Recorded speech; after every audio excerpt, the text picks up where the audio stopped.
Tonight we're setting out on a peaceful journey into the story of the wind, that invisible traveler that touches your cheek, bends the trees, and carries whispers across land and sea.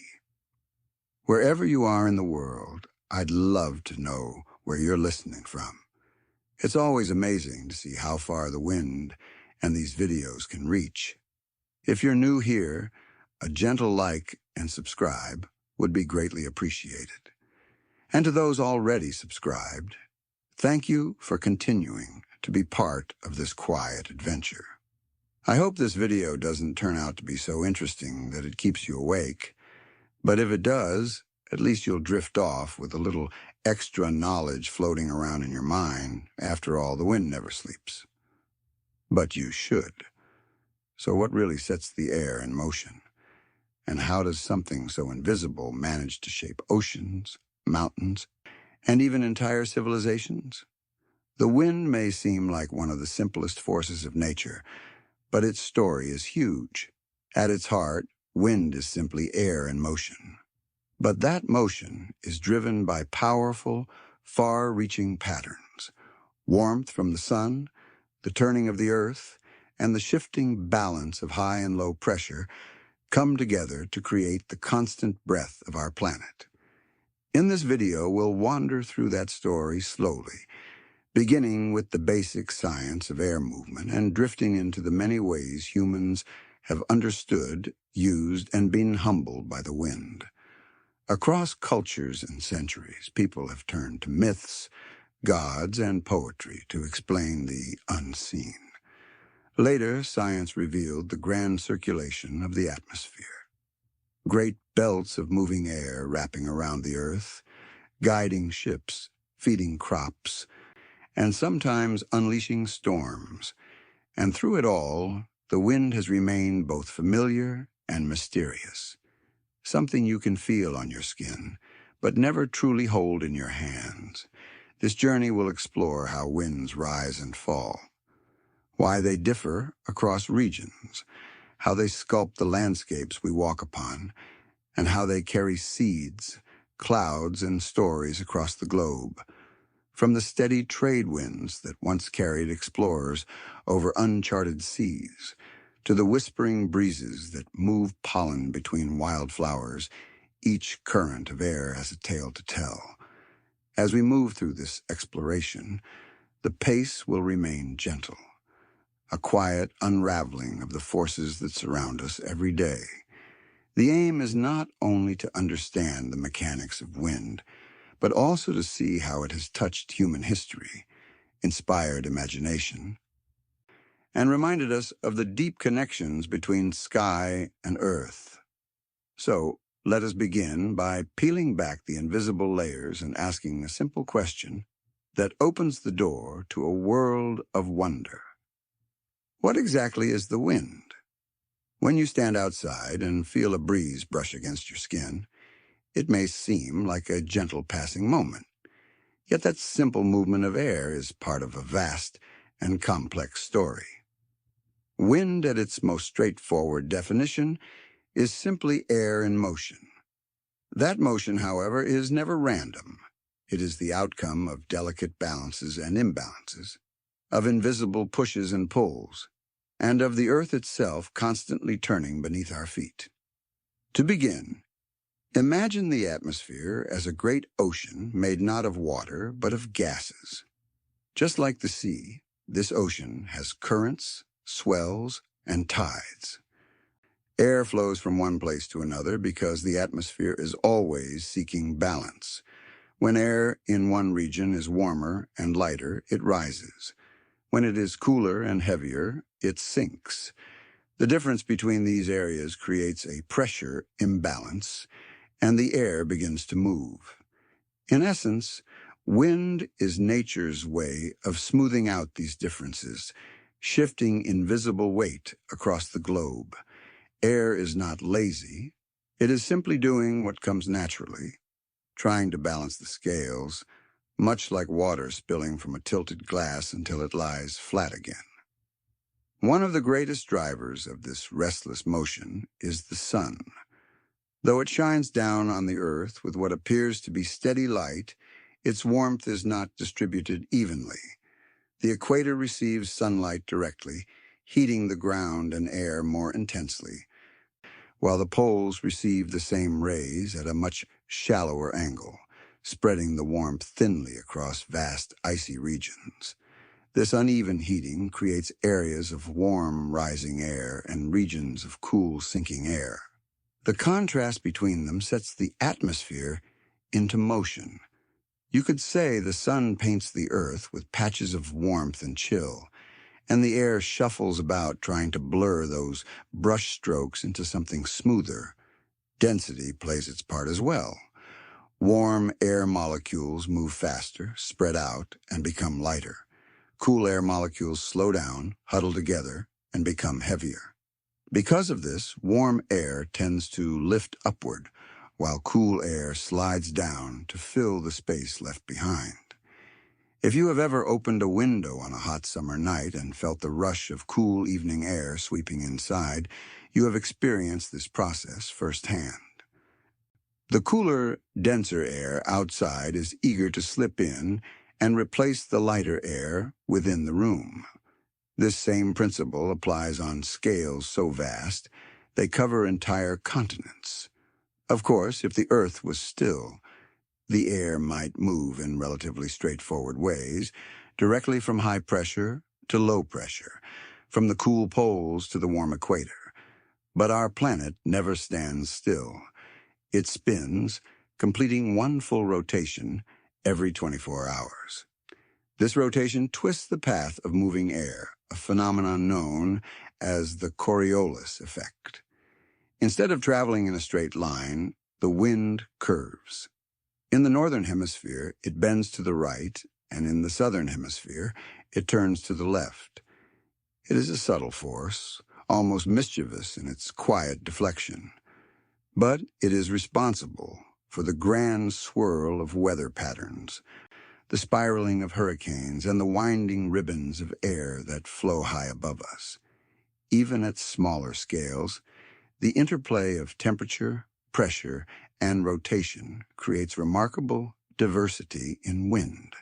In valleys, cool air drains downward at night like invisible rivers. Along coasts, the contrast between warm land and cooler sea sets up daily cycles of breezes that switch direction with the setting and rising of the sun.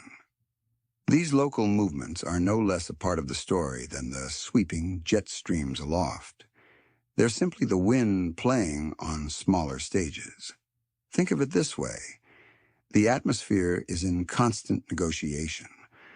High-pressure regions with their abundance of air molecules are a little overcrowded.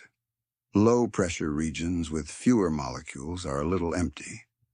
The wind is the messenger between the two, carrying air from the crowded room to the emptier one. It never ceases because the balance is never perfect. The sun continues to heat some areas more than others. The ground absorbs and releases heat unevenly. Oceans shift their temperatures and currents, and the earth keeps spinning beneath it all. Though the physics may sound complex, the result is something you already know intimately. The summer breeze cooling your forehead, the sharp rush of air before a storm, the howling gusts that rattle windows in winter. These are all different voices of the same phenomenon. Air responding to invisible differences in energy and pressure. It is worth pausing to appreciate how deeply the wind touches life. Without air in motion, clouds would stall and rains would never fall where they are needed. Seeds would remain scattered only around their parent plants, never drifting to colonize new ground. Ships, both ancient and modern, would lose one of their most vital allies. Even the very air you breathe is refreshed and circulated by the continual stirring of winds across the globe. There is also a certain beauty in how the wind manages to remain unseen while revealing its presence everywhere. You cannot grasp a breeze in your hand or hold it in a jar, yet you can watch trees bow before it, hear the hush of grass leaning together, or see dust lift and dance in sunlit air. Its invisibility is part of its wonder. It is both nothing and something at once, a force that can only be known by what it touches. To understand wind, then, is to recognize it as both simple and profound. On the one hand, it is just air moving from areas of high pressure to areas of low pressure, pushed along by differences in temperature, nudged sideways by the rotation of the earth.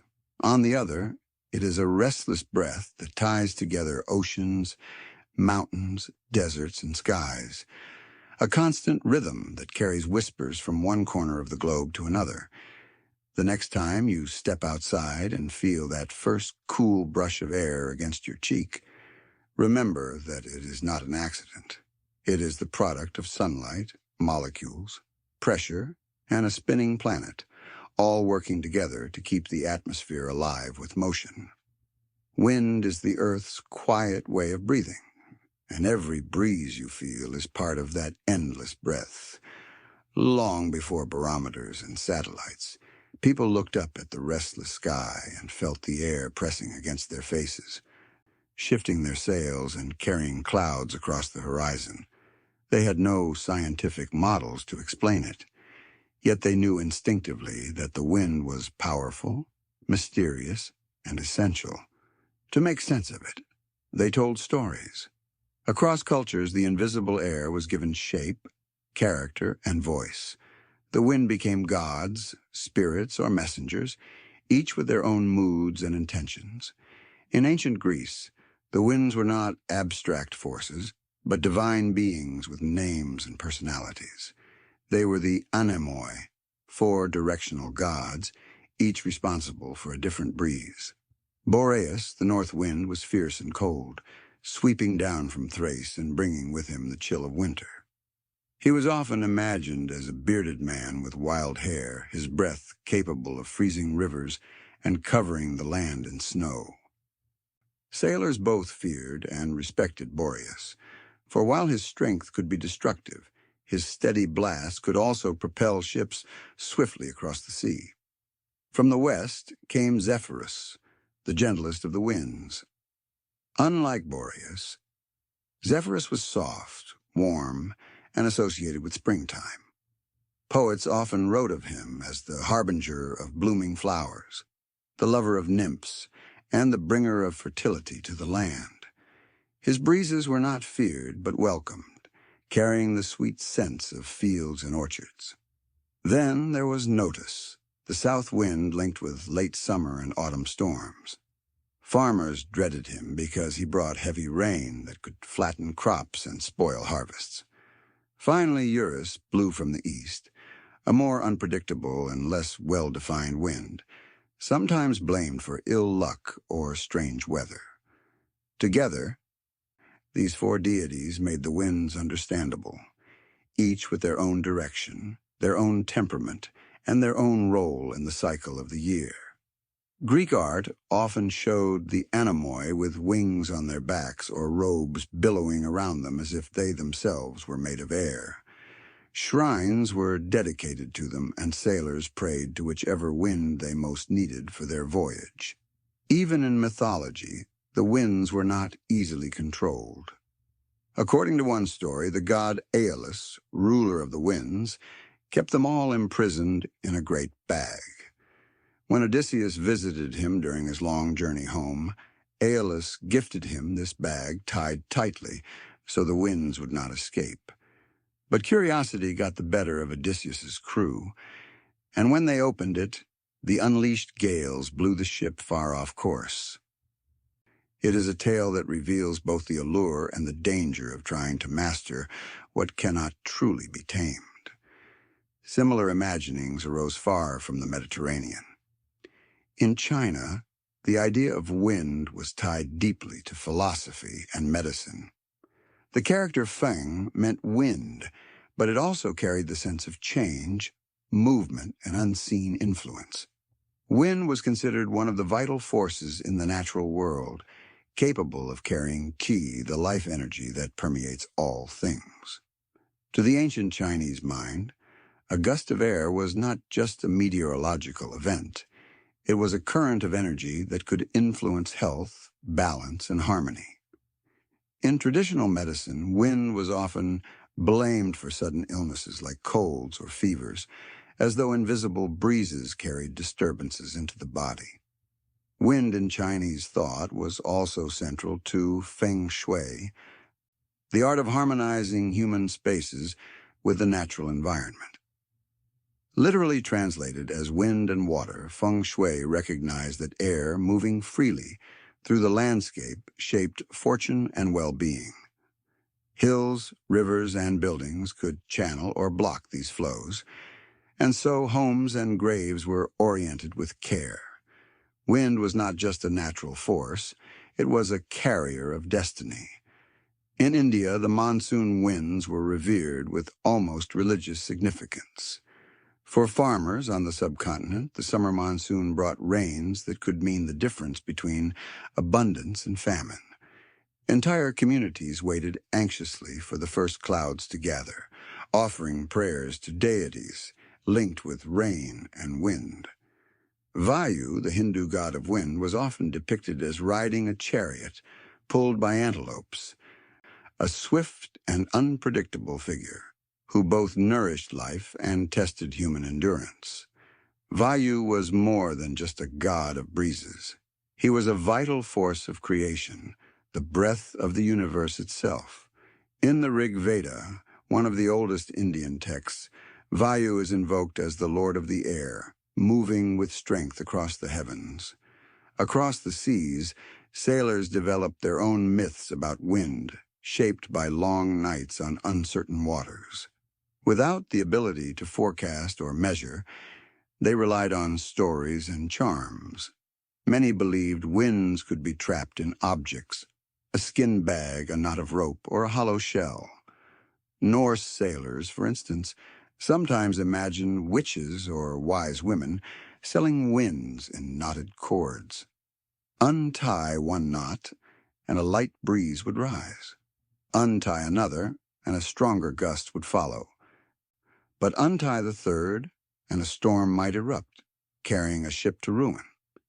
These beliefs gave sailors a sense of control in a world where the line between life and death often depended on the whims of the weather. The Celts, too, imagined winds as spirits that could be coaxed or angered. Some tales describe offerings made to breezes before voyages, small gifts cast into the sea in the hope of safe passage. Polynesian navigators who mastered the Pacific Ocean with astonishing skill also treated the wind with reverence. They read its signs in the movement of clouds and waves, but they also honored it in chants and rituals, acknowledging the unseen guides that carried their canoes across thousands of miles of open water. Though these stories vary in detail and culture, they share a common theme: the need to personify what cannot be seen. Wind by its very nature is invisible. It cannot be touched directly, only felt through its effects. It bends trees, fills sails, and stirs the dust, but its body is always hidden. For ancient peoples, giving the wind a face, a name, or a story was a way of bringing the unknowable closer.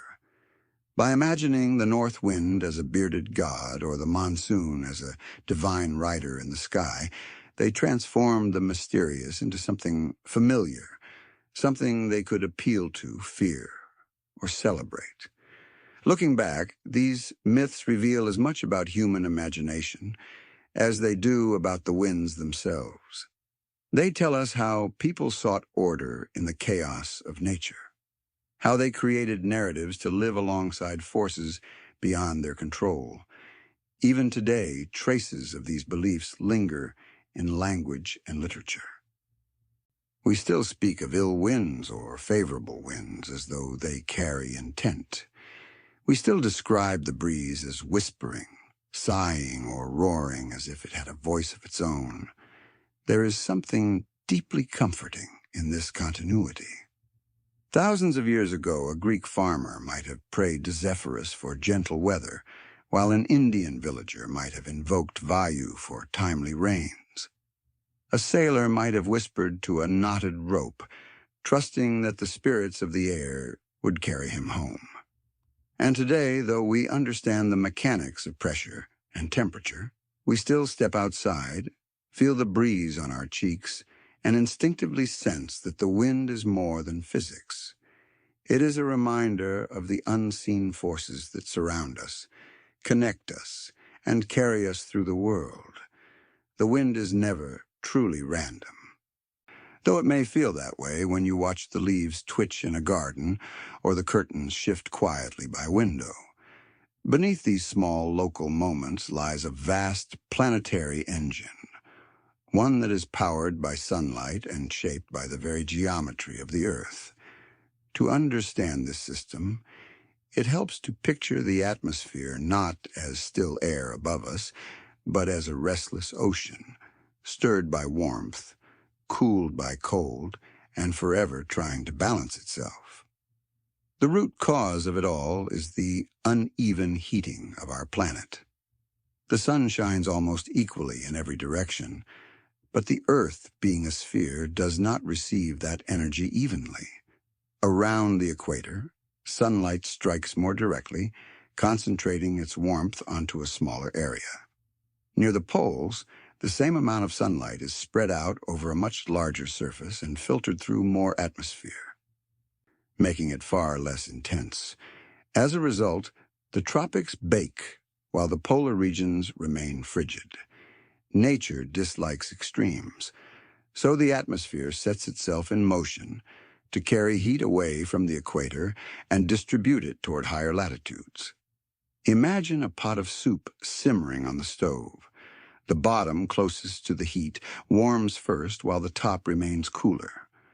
As the soup heats, convection begins. Hot liquid rises, cooler liquid sinks, and a rolling pattern develops. The Earth's atmosphere behaves in much the same way. Warm air near the equator rises, cooler air sinks elsewhere, and circulation loops are created. But because the Earth rotates, and because its surface is irregular with oceans and mountains, these loops do not form neat circles. Instead, the atmosphere organizes itself into three broad bands in each hemisphere, moving heat around like conveyor belts. In this sense, the Earth breathes in three great bands. The first of these is the Hadley cell, named after George Hadley, the 18th century thinker who first described it. This cell stretches from the equator to roughly 30° latitude, north and south. Here, the equatorial sun warms the ground so intensely that the air rises in towering columns. As this air ascends, it cools and moisture condenses into the great belts of clouds that girdle the tropics. This is why rainforests flourish near the equator. The rising air is constantly wrung out like a damp cloth, releasing showers almost daily. Once the air has climbed high into the atmosphere, it spreads poleward. Eventually, it cools enough to sink back down around 30° latitude. This sinking air is dry, having already lost its moisture. And it creates some of the world's major deserts. The Sahara, the Arabian Desert, and the deserts of Australia all lie beneath this descending branch of the Hadley cell. Here, the air pushes downward, suppressing cloud formation and leaving vast regions parched. It is a remarkable contrast. Lush jungles born from rising air near the equator and arid wastelands carved by sinking air only a few thousand kilometers away. Moving further poleward between 30 and 60° latitude lies the Ferrel cell. This one is a little more complicated.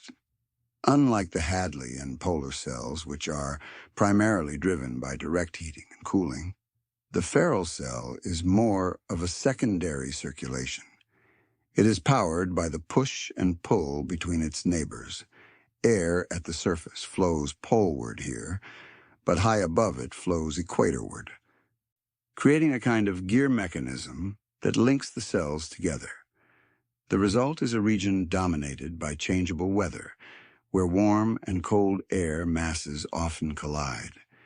This explains why much of Europe and North America experience such variable conditions, with shifting storms and a constant tug-of-war between balmy breezes and icy gusts. Finally, closer to the poles, the polar cell takes shape. Cold, dense air sinks over the ice-covered regions, pressing downward and flowing out toward lower latitudes at the surface. When this air meets the warmer currents from the feral cell, the clash creates polar fronts, regions famous for their storms and turbulence. The polar cell may be smaller in scale, but it plays a vital role in sealing off the icy regions and maintaining the temperature gradient that drives the entire system. When looked at as a whole, these three cells, Hadley, feral, and polar, form a vast conveyor network that redistributes the sun's uneven energy. They do not operate in isolation, but interact like cogs in a planetary machine. Rising air in the tropics connects with sinking air in the subtropics, which in turn links with the restless exchanges of temperate latitudes. All of it finally tying into the frigid, sinking at the poles. Together, they are the reason the equator is not unbearably hot, and the poles not even colder than they already are. It is worth noting that the Earth's rotation complicates everything further. Air moving along these cells is deflected sideways by the Coriolis effect, creating prevailing winds that do not simply blow north and south, but bend into easterlies and westerlies. This is why trade winds blow steadily from the east in the tropics, and why the mid-latitudes are ruled by westerly winds that steer much of the world's weather. Without the spin of the planet, the atmosphere might shuffle heat in simpler loops, but the rotation adds a graceful twist to the system, producing the flowing patterns we recognize today. Though the science behind it is precise, the image can still be poetic. Picture the Earth breathing, not in and out like a pair of lungs, but in sweeping belts that wrap around the globe. Near the equator, the breath rises, laden with moisture and warmth. Around 30 degrees, it sinks downward, dry and heavy. In the mid-latitudes, the breath becomes more erratic, swirling with storms and changes, and near the poles it sinks once more, crisp and cold, completing the cycle. This is the planet's quiet respiration, a constant rhythm that has pulsed since long before human eyes first watched clouds drift across the sky. These circulations also explain much of what we see on the ground. Why do tropical forests lie near the equator? And why do belts of desert hug the subtropics? Why are temperate regions so prone to shifting weather while polar regions remain locked in cold stability? The answers trace back to this great atmospheric engine, endlessly fueled by sunlight. Every gust you feel, whether gentle or fierce, is part of this global effort to smooth out differences, to carry warmth from where it is plentiful to where it is scarce, and to spread the breath of the earth across its entire surface. In this way, the wind is not just a passing sensation or a background presence. It is the manifestation of a planet forever balancing itself, an unseen circulation that binds together the tropics and the poles, the deserts and the forests, the storm belts and the still skies. To stand in the breeze is to feel the touch of this engine at work, the pulse of the atmosphere and the unending breath of the earth in three great bands. Far out on the open sea, before compasses were common, and long before satellites or weather charts, sailors noticed something remarkable. If they ventured into certain latitudes, the winds behaved not with chaos, but with consistency. Day after day, canvas sails would swell with the same reliable force, driving wooden ships across thousands of miles of ocean. These were the trade winds, steady easterly breezes that became the invisible highways of the early modern world. Their discovery and use reshaped navigation, altered the fate of nations, and connected distant corners of the globe for the first time in human history. The trade winds form as a natural byproduct of the great atmospheric circulation. Between the equator and about 30-degree latitude north and south, the Hadley cells rule.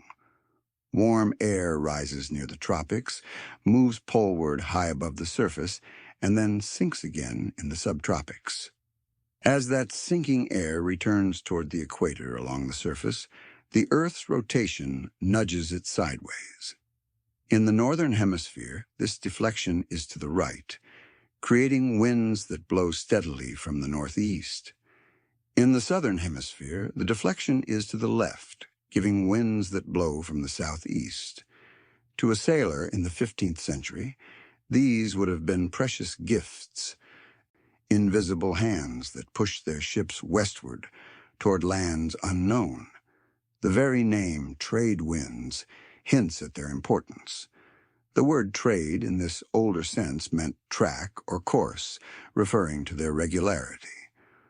Over time, the meaning merged with commerce itself because these winds became the lifeblood of international trade.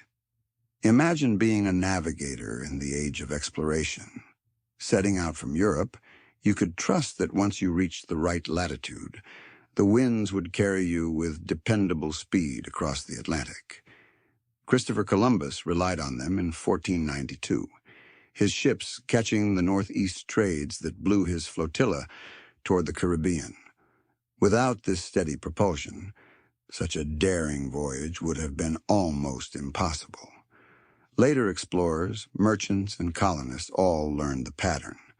Leaving Lisbon or Seville, a captain would sail south along the coast of Africa until he reached the band of northeast trades, then veer westward. The voyage back required a clever trick. Instead of trying to fight against the trades head-on, navigators discovered they could arc northward into the westerlies of the mid-latitudes, which blew from the opposite direction. This roundabout route became known as the Volta do Mar, or the turn of the sea, and it allowed ships to return home with greater ease. In time, these wind-driven paths became so well established that they formed the skeleton of global navigation. The predictability of the trades did more than help explorers. They enabled the creation of transoceanic empires. Spanish galleons loaded with silver from the Americas relied on them to reach Manila, where precious metals were exchanged for Asian goods like silk and spices. Portuguese caravels depended on the same winds to cross and recross the Atlantic as they built trade networks along the coast of Africa and beyond. The Dutch East India Company charted routes through the Indian Ocean that leaned heavily on the trades. These currents of air quite literally carried the flow of wealth and power around the world. But with this convenience came darker consequences. The same winds that sped along exploration also underpinned the transatlantic slave trade. Ships departing from Europe would follow the trade southwest, stopping along the African coast to load captives. The same currents would then carry them westward across the Atlantic on the infamous Middle Passage. Millions of people were forced onto these voyages, their lives uprooted by the steady breezes that European merchants had come to rely on. The trade winds, indifferent and unchanging, became unwitting accomplices in one of the most tragic systems of forced migration in history. For sailors themselves, the trades were both a comfort and a challenge. Their consistency allowed voyages to be planned with remarkable precision for the time. A captain could predict roughly how long it would take to cross the Atlantic or the Pacific, depending on the season. Yet too much predictability could also be frustrating. If a ship strayed just outside the bands of these winds, it might be stranded in the calms, those dreaded regions where the sails hung limp and progress stalled. The very reliability of the trades made their absence feel all the more dire, as if the ocean had simply stopped breathing. Descriptions from early voyages often carry a mix of gratitude and awe. To be days into a crossing, far from land, yet still feel the same steady push of wind, was a reassurance that the world itself had patterns one could trust.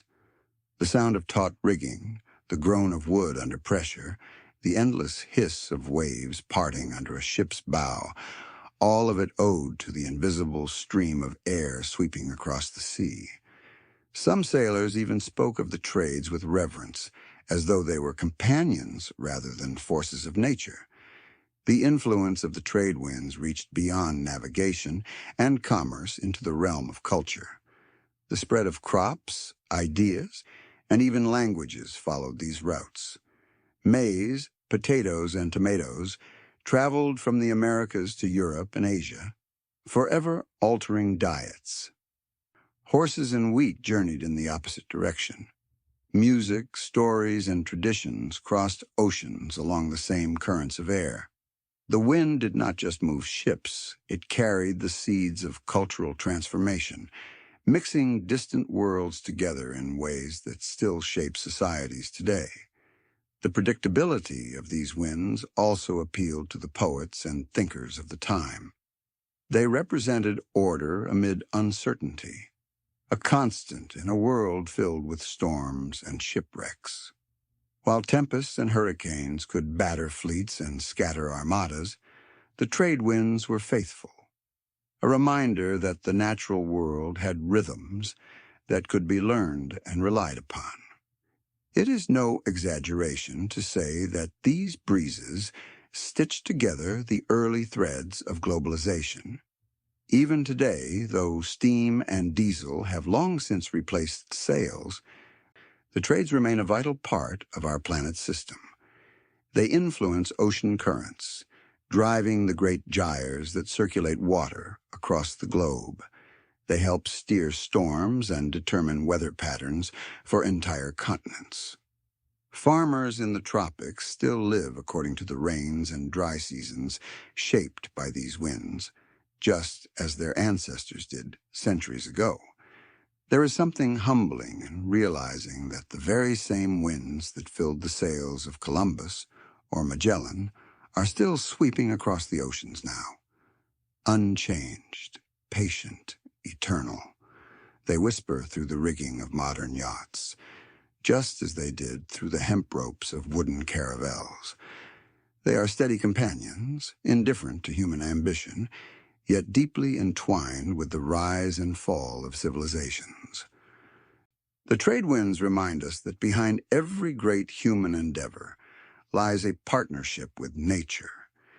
Empires rose not only through courage or cunning, but because their ships found invisible highways already written in the sky.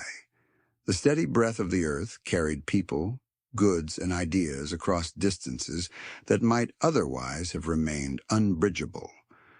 To this day, when we speak of global connection, we're speaking in part of the legacy of winds that never tire, winds that for centuries have carried the world's stories across the sea.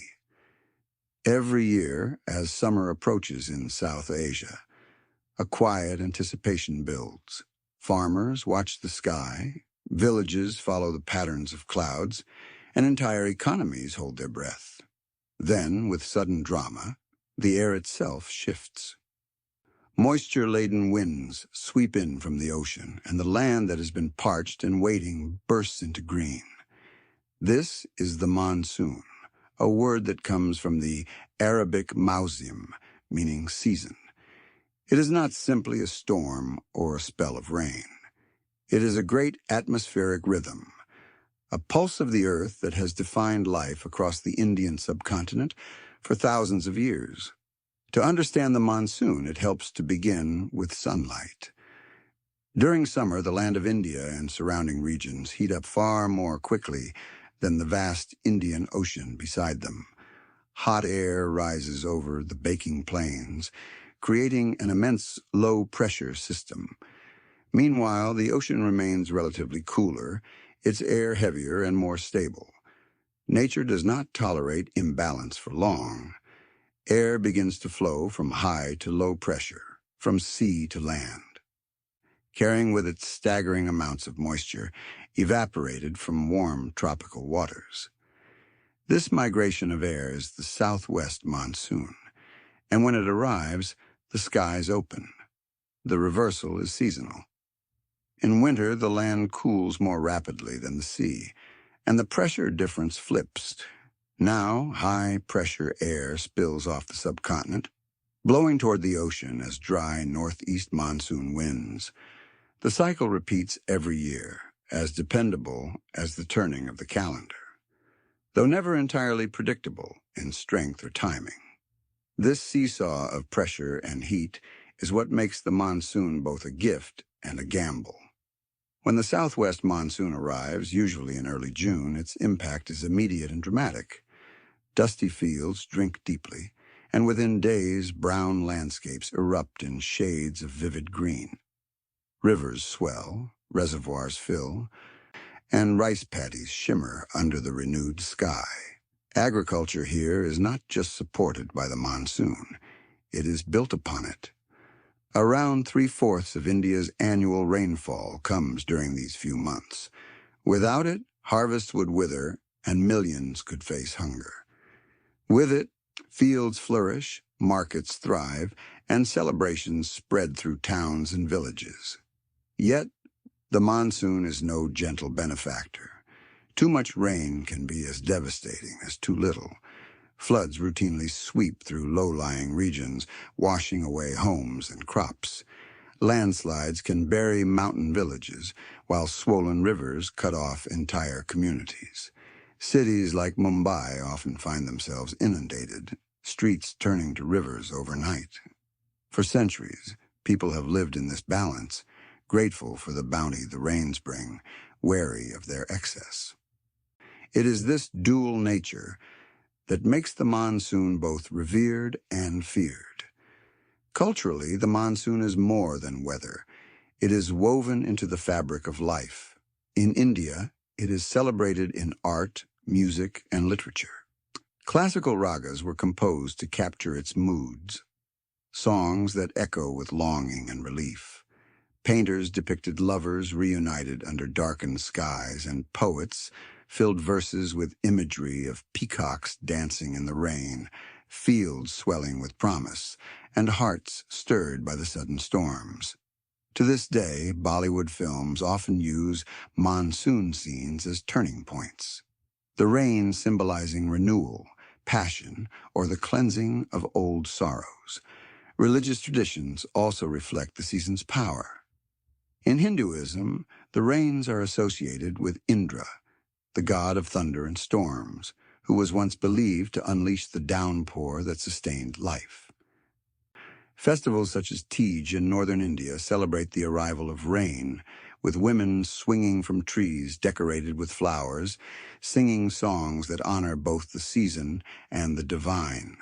In Kerala, the festival of Onam coincides with the monsoon's bounty, marking not just agricultural abundance, but a time of joy, community, and spiritual renewal. The monsoon's rhythm even dictates daily routines. In rural areas, planting and harvesting cycles are aligned precisely with its arrival and departure. Markets adjust their activity around the wet months, and families prepare their homes for the torrent, repairing roofs and reinforcing walls. In cities, commuters grow used to wading through waterlogged streets, umbrellas becoming as essential as food or fuel. There is a collective recognition that life must bend to the will of the season. For centuries, merchants and sailors also harnessed the monsoon's regularity. The same winds that bring rains to the land also drive ships across the Indian Ocean. Ancient traders from Arabia, Africa, and Southeast Asia relied on the dependable switching of winds to time their voyages. Dhows and junks sailed with the summer monsoon toward India, laden with goods, and returned with the winter monsoon, carrying spices, textiles, and ideas. In this way, the monsoon not only sustained fields, but also knitted together cultures and economies across vast distances. Scientific study of the monsoon has revealed just how complex this system truly is. It is not merely the land-ocean temperature contrast at work, but also the influence of mountains, particularly the Himalayas. The towering barrier of the Himalayas forces moist air upward, intensifying rainfall across the Gangetic Plains. At the same time, the Tibetan Plateau acts as a massive heat source in summer, enhancing the low-pressure system that draws in the monsoon winds. Add to this the shifting temperatures of the Indian Ocean itself, phenomena like El Niño and La Niña, and the system becomes a grand puzzle of interconnected forces. Despite advances in meteorology, forecasting the exact onset and strength of the monsoon remains a challenge. Farmers still look for traditional signs, the calls of certain birds, the sudden bloom of flowers, or the sight of ants building higher mounds as if preparing for floods. Even in the age of satellites, there is something reassuring in these age-old observations, a reminder that people have long lived in partnership with the skies. The monsoon also has profound psychological effects. For many, the first rains are a moment of celebration, a relief from weeks of stifling heat. Children rush outdoors to splash in puddles, while adults stand on balconies to watch the downpour with quiet gratitude. At the same time, the relentless storms can bring fatigue, cabin fever, and melancholy. The season has a rhythm of moods as well as weather, a cycle of joy, frustration, awe, and endurance. What makes the monsoon especially fascinating is its scale. Unlike local winds that shift by the hour, this is a continent-spanning system. Its reach extends from India across Southeast Asia to parts of Africa and even influences distant weather. It is, in essence, the planet breathing in slow, deep cycles, its exhalations carrying life-giving rain to billions of people. To stand in the midst of a monsoon rain is to feel both humbled and connected. The water pelting down has traveled thousands of miles across the ocean, drawn inland by the pull of heat and pressure. It has been lifted into the sky, condensed into clouds, and finally released onto the earth below. In its drops are centuries of dependence, prayers, and celebrations. Each season the cycle repeats, binding the people of South Asia to a rhythm older than history itself. The monsoon is not just a meteorological phenomenon. It is a reminder of our planet's vast interconnectedness. It shows how the tilt of the earth, the heat of the sun, the rise of mountains, and the breath of the ocean all conspire to create a seasonal heartbeat. It is at once a science and a story, a force of nature that dictates harvests, inspires art, and defines entire cultures. Above all, it is a testament to the way humanity lives, not apart from the atmosphere, but within it, shaped, sustained, and sometimes overwhelmed by the ceaseless rhythm of the winds. Far above the surface, at heights where the air is thin and cold, there are invisible rivers flowing at astonishing speeds. These are the jet streams, narrow bands of powerful wind that circle the globe like hidden highways in the sky. They cannot be seen from the ground, but their influence stretches everywhere, from the patterns of storms that roll across continents to the time it takes a passenger jet to cross the Atlantic. Although they exist high above us, jet streams only came into human awareness relatively recently. During the Second World War, pilots flying long-range missions began to notice something strange. When flying westward, their planes seemed to struggle against an unseen force, consuming more fuel and taking longer to reach their targets. Flying eastward, however, The same planes seemed to race ahead as if some invisible hand were pushing them along. What those pilots had stumbled upon were the jet streams, air currents blasting along at speeds that could exceed 200 mph. While Japanese meteorologists had already hinted at their existence before the war, it was this period of military aviation that brought them firmly into focus for the wider world. So what exactly creates these skyborne torrents? Once again, it comes down to temperature contrasts and the rotation of the Earth. Along the boundaries between major circulation cells, the Hadley, Ferrel, and polar cells, there are sharp differences in air temperature and pressure. At these boundaries, air is forced into motion, flowing from areas of high pressure to low pressure. The Coriolis effect then bends these flows, sharpening them into narrow, fast-moving bands. The result is the jet stream, a current of air, invisible but strong enough to push a plane across the ocean. There are two primary jet streams in each hemisphere: the subtropical jet found around 30-degree latitude, and the polar jet, which meanders around 50 to 60-degree latitude. The polar jet is often the more influential for everyday weather in temperate regions. It acts as a kind of boundary line, separating cold polar air from warmer mid-latitude air. When the polar jet dips southward, frigid conditions spill into areas that are usually milder. When it retreats northward, warmer air floods in. The jet stream is like a high-altitude gatekeeper, its meanders controlling which regions shiver under Arctic blasts and which bask in balmy air. For meteorologists, the jet streams are a vital key to forecasting. Storms tend to form and intensify along their edges, where the clash of air masses is most dramatic.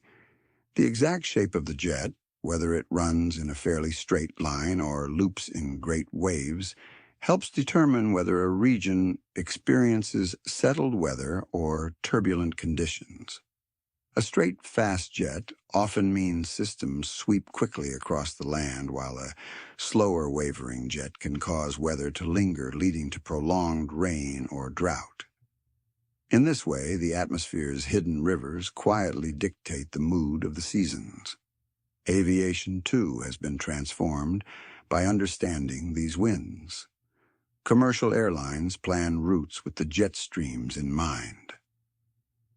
Flying from North America to Europe, planes often hitch a ride on the eastward-flowing polar jet, shaving hours off their journey and saving significant amounts of fuel. On the return trip, however, pilots may choose more southerly routes to avoid battling headwinds that would otherwise slow them down. Anyone who has ever looked at the flight path map on a long-haul journey and wondered why the route seems curved or oddly indirect has, without realizing it, seen the influence of these high-altitude winds. The power of jet streams can sometimes be dramatic. In rare cases, an airliner catching the full force of a strong jet has crossed the Atlantic in under 5 hours. An astonishing feat for subsonic travel. Conversely, ignoring or miscalculating the strength of the stream can mean hours of additional flight time and huge amounts of extra fuel burned. The air itself becomes both obstacle and ally, a reminder that even in the age of modern engineering, human travel still bends to the will of the atmosphere.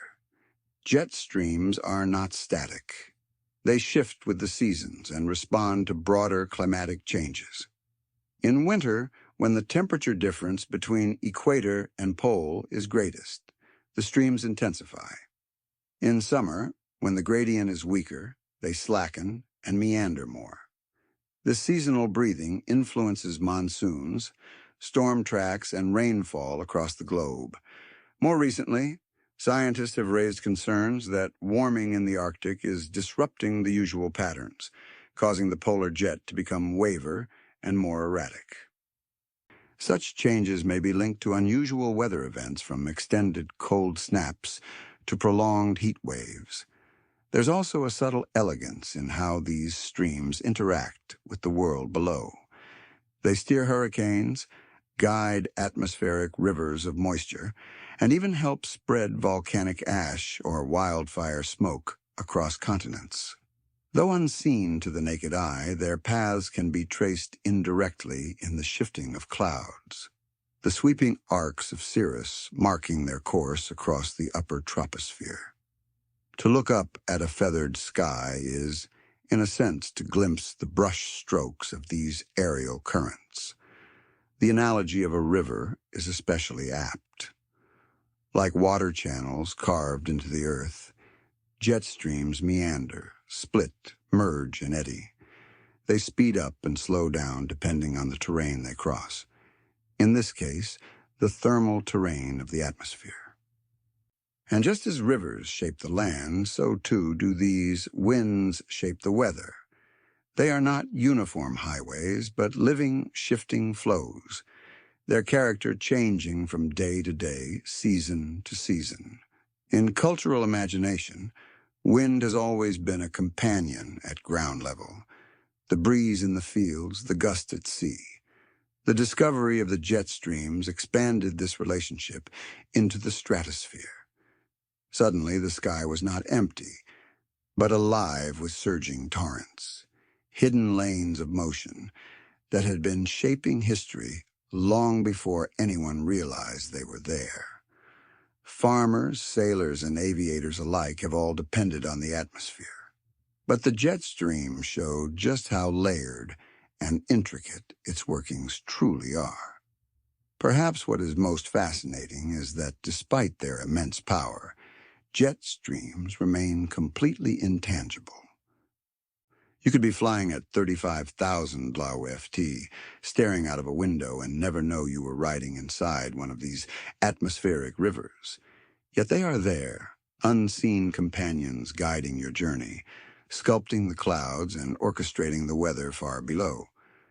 To step off a plane after crossing an ocean in record time is in its own way to shake hands with a force of nature that has been flowing above our heads for millennia. In the end, the jet streams remind us that the atmosphere is not still air, but a layered dynamic system filled with rhythms, both gentle and fierce. They are the great expressways of the sky, fast and unseen, forever circling the globe. And though invisible, their presence is felt every day in the shape of the weather, the timing of a harvest, or the early arrival of a flight. Like hidden rivers, they are always there, flowing ceaselessly across the heights, carrying with them the breath of the planet on its endless journey around the sun. Stand on a shoreline on a hot summer afternoon, and you might notice a subtle shift. The heat rising from the sand begins to ease, the air cools slightly, and a gentle breeze drifts in from the sea. It feels like a gift, a soft sigh of relief after the sun's relentless blaze. This is the sea breeze, one of the most familiar and comforting local winds on Earth. Unlike the vast jet streams or the mighty monsoons, it is small in scale but immediate in impact, shaping daily life in coastal regions with its reliable rhythm. The mechanism is elegantly simple, though it unfolds with a touch of poetry. Land and water absorb heat at different rates. When the sun climbs high, the land surface heats quickly, becoming hot underfoot in just a few hours. The ocean, with its depth and fluid motion, warms much more slowly. This creates a contrast. The air above the land rises as it is warmed, leaving behind an area of lower pressure, while the cooler, denser air above the sea remains heavier and more stable. Nature abhors imbalance, so the cooler air rushes inland to replace the rising, warm air. The result is the sea breeze, the ocean exhaling by day, pushing refreshing currents toward the shore. As the sun sets and the land begins to cool, the cycle flips. Land releases its heat faster than the sea. So now the air above the land grows cooler and denser than the air above the water. By night, the flow reverses and air begins to drift gently out to sea. These are land breezes, quieter than their daytime counterparts. Like a whisper in response to the ocean's earlier breath. The cycle repeats each day, a conversation between sea and shore. The ocean exhales by day, the land whispers back by night. For people living in hot climates, sea breezes are more than a pleasant feature. They are essential. In tropical and subtropical cities where summer temperatures can be stifling, these winds are natural air conditioners. In places like Mumbai, Miami, or coastal Australia, the relief from a sea breeze can make the difference between oppressive heat and bearable comfort. Before the age of electric fans and air conditioning, life along coastlines often depended on the cooling that arrived with the afternoon breeze. Whole communities timed their routines around it. Doors and windows would be thrown open at the right hour. Work slowed, and children played outside when the breeze carried its promise of respite. Sailors and fishermen have long relied on these winds as well. In regions such as the Mediterranean, daily patterns of sea and land breezes once set the rhythm of coastal trade. Small boats with simple rigs could move dependably, gliding into ports in the morning under land breezes and returning in the afternoon with the help of the sea breeze. Even today, traditional fishing villages in parts of Asia and Africa still plan their journeys around these local winds. The impact extends beyond human comfort and commerce. Sea breezes also play a key role in shaping local weather. As cool marine air moves inland, it can lift warm, moist air ahead of it, forming clouds and even triggering thunderstorms later in the day. In places like Florida, the convergence of multiple sea breezes from different coasts creates spectacular afternoon downpours. Farmers and gardeners often count on these patterns, knowing that the daily winds bring not only relief, but also much-needed rainfall. The scale of a sea breeze is relatively modest, usually extending only a few dozen kilometers inland. Yet within that band, its presence is unmistakable. You can smell it in the salt carried on the air, hear it in the rustle of palms, and feel it on your skin as a sudden coolness after hours of swelter. Unlike global winds that are invisible to everyday experience, sea breezes are directly felt by those who live near coasts, part of the intimate daily connection between land, sea, and sky. The sensory experience is often described with affection. Writers throughout history have praised the restorative power of ocean breezes. Travelers arriving on tropical shores often commented that the first rush of cool air was like a blessing after weeks at sea.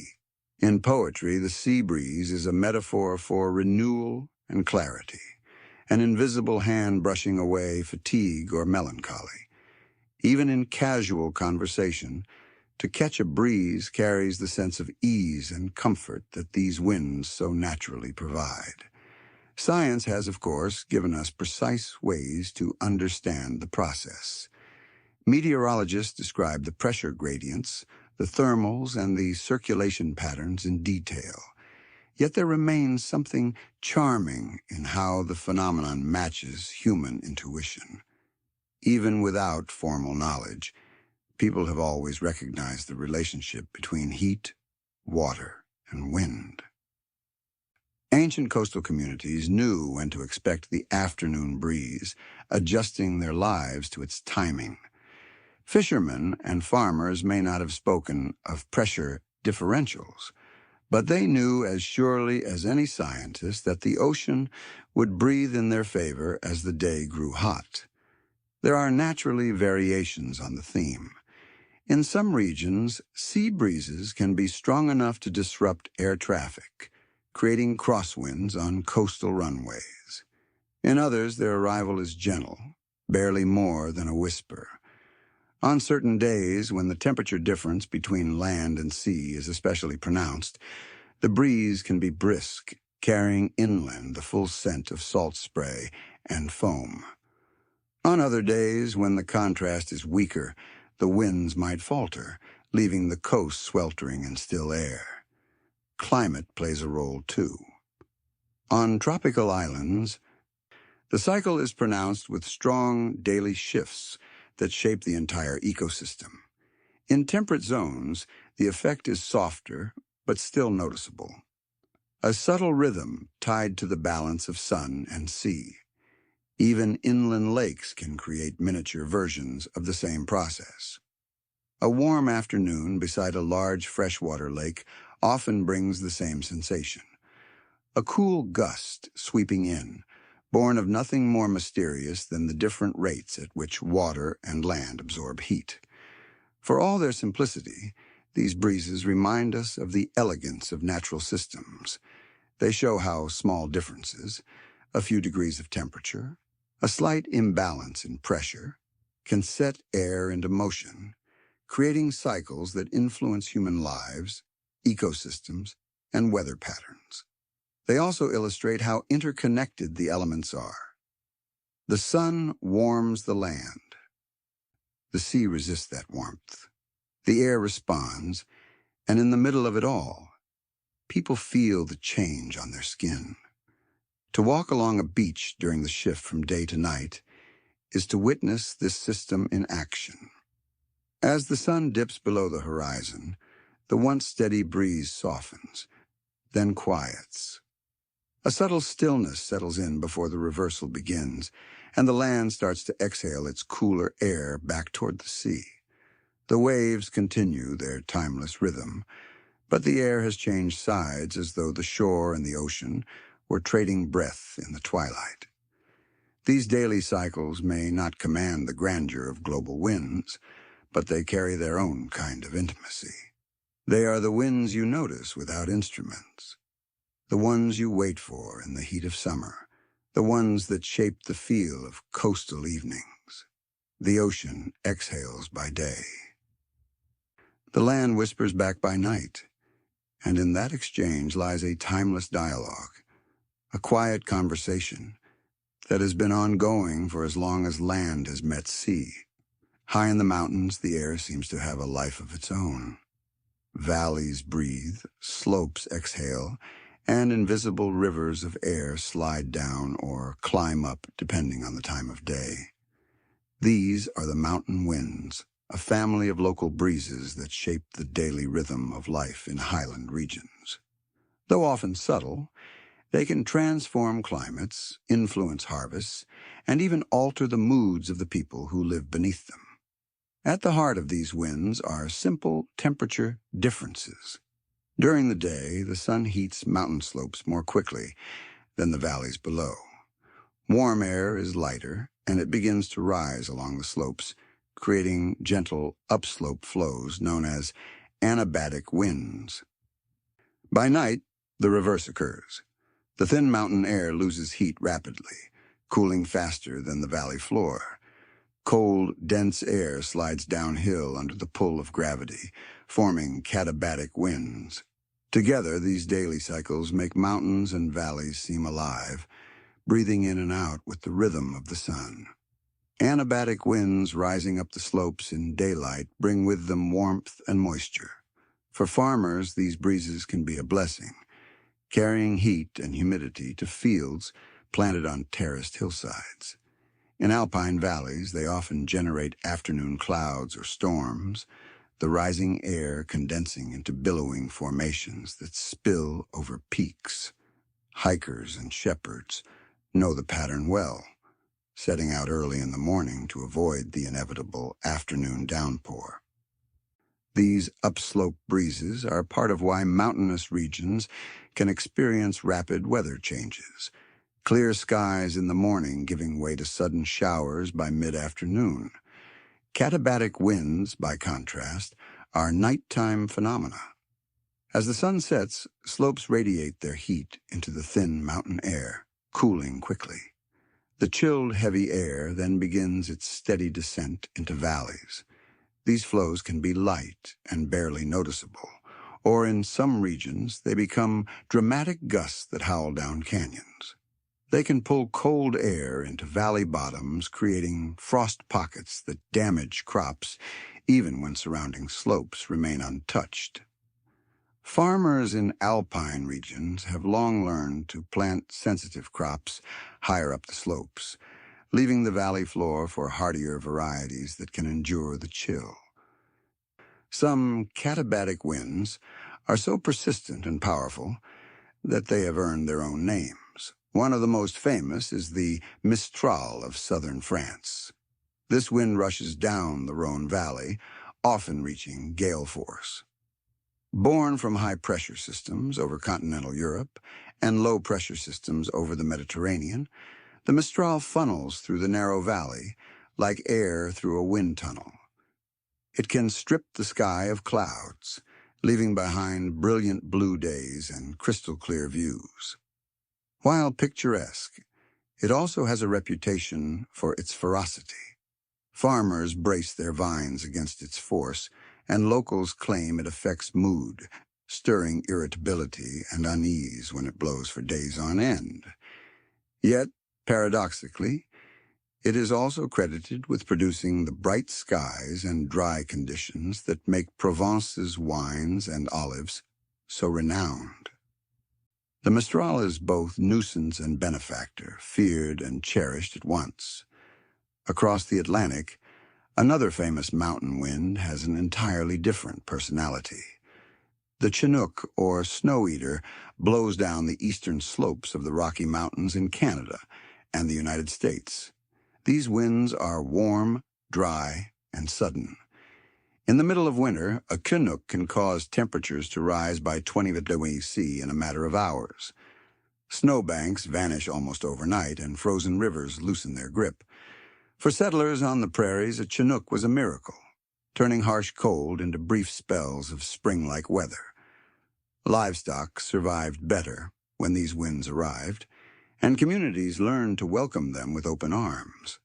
The word Chinook itself comes from the indigenous people of the Pacific Northwest, who were familiar with these striking winds long before European settlers named them. There are other regional examples, too. In the Alps, the Föhn wind descends with warm, dry gusts that clear the skies and sharpen distant views. While in Greenland and Antarctica, immense katabatic winds sweep off the ice sheets, some of the strongest and coldest surface winds on the planet. Each has its own character shaped by geography and climate, yet all belong to the same family of mountain winds, born of the simple dance between warm and cool air. The effects of these winds are not limited to weather and crops. They also touch human psychology. Warm, downslope winds like the Chinook or the Föhn have been linked in some studies to changes in mood, headaches, or restlessness. In Switzerland, the Föhn even carries cultural baggage, sometimes blamed for irritability or crime. In France, the Mistral has been accused of fraying tempers, leading to sayings about how its persistence can drive people to distraction. While science has yet to fully confirm such claims, the perception itself speaks volumes about how deeply people feel the influence of these winds. They are not just background conditions, but actors in daily life, capable of shaping how communities view their environment and even themselves. On the agricultural side, mountain winds can be both ally and adversary. Upslope breezes help ventilate vineyards, reducing humidity and the risk of fungal diseases. In valleys, katabatic winds can bring damaging frost. Yet they also clear air pollution and maintain distinctive microclimates that make certain crops thrive. Wine regions in Europe, for example, often owe part of their character to local winds that moderate temperature and shape flavor. Farmers may curse the chill of descending air one season, then praise it the next when it produces a vintage of exceptional quality. The sensory experience of mountain winds is unforgettable. Anabatic breezes carry the scent of wildflowers upward, mixing with pine resin and the distant tang of snow. Katabatic gusts bring sharp, biting cold as though the mountains themselves were exhaling a wintry breath.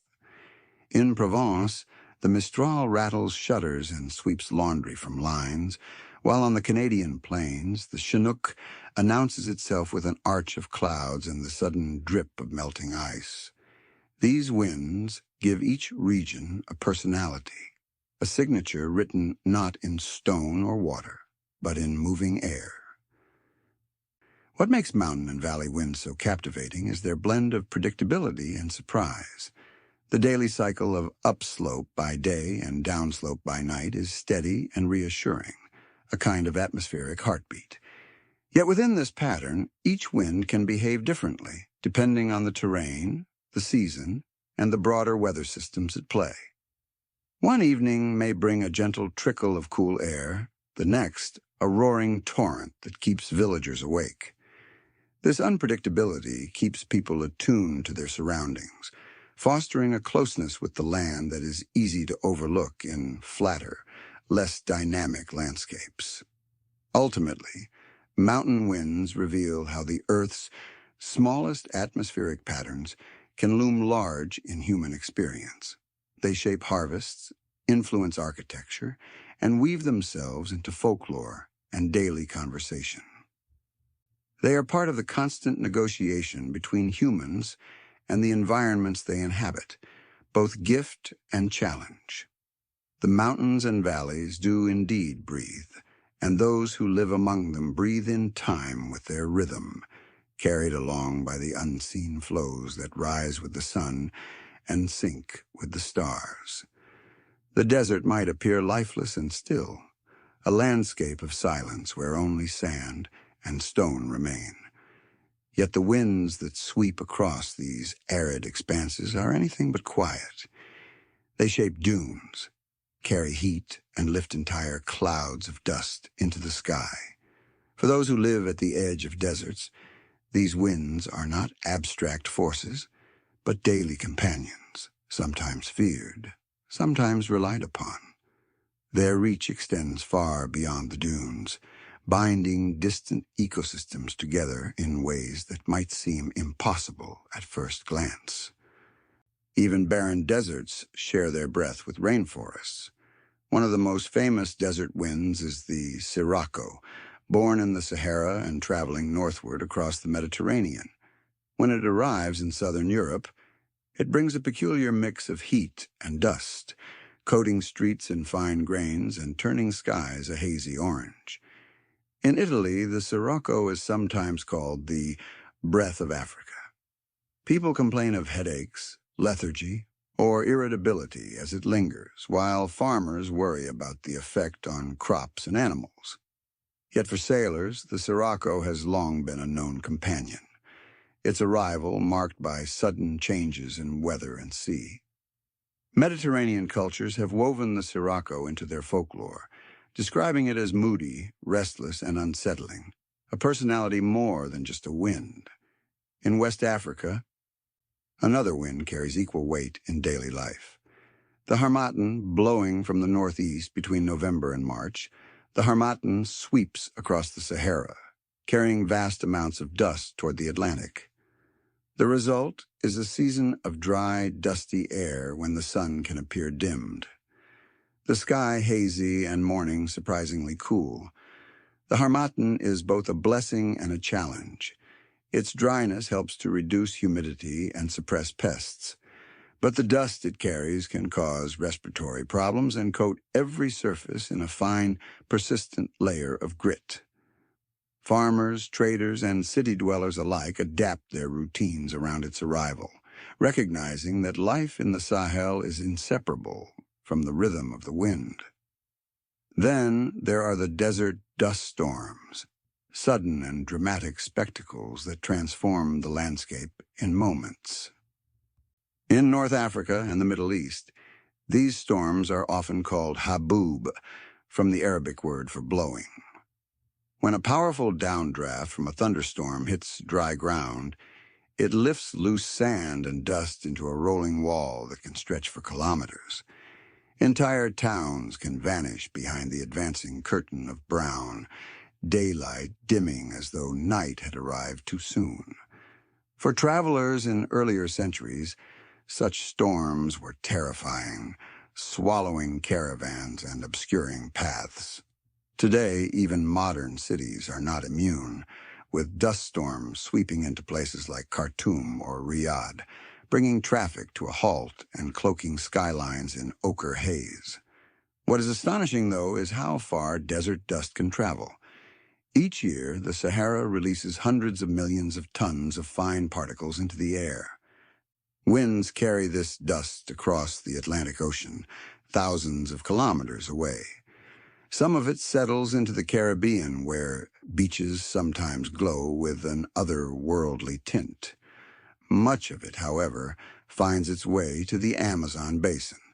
There it serves an unlikely role, fertilizing the rainforest. The soils of the Amazon, despite their lush greenery, are surprisingly poor in nutrients. Heavy rainfall leaches minerals away, leaving the ground depleted.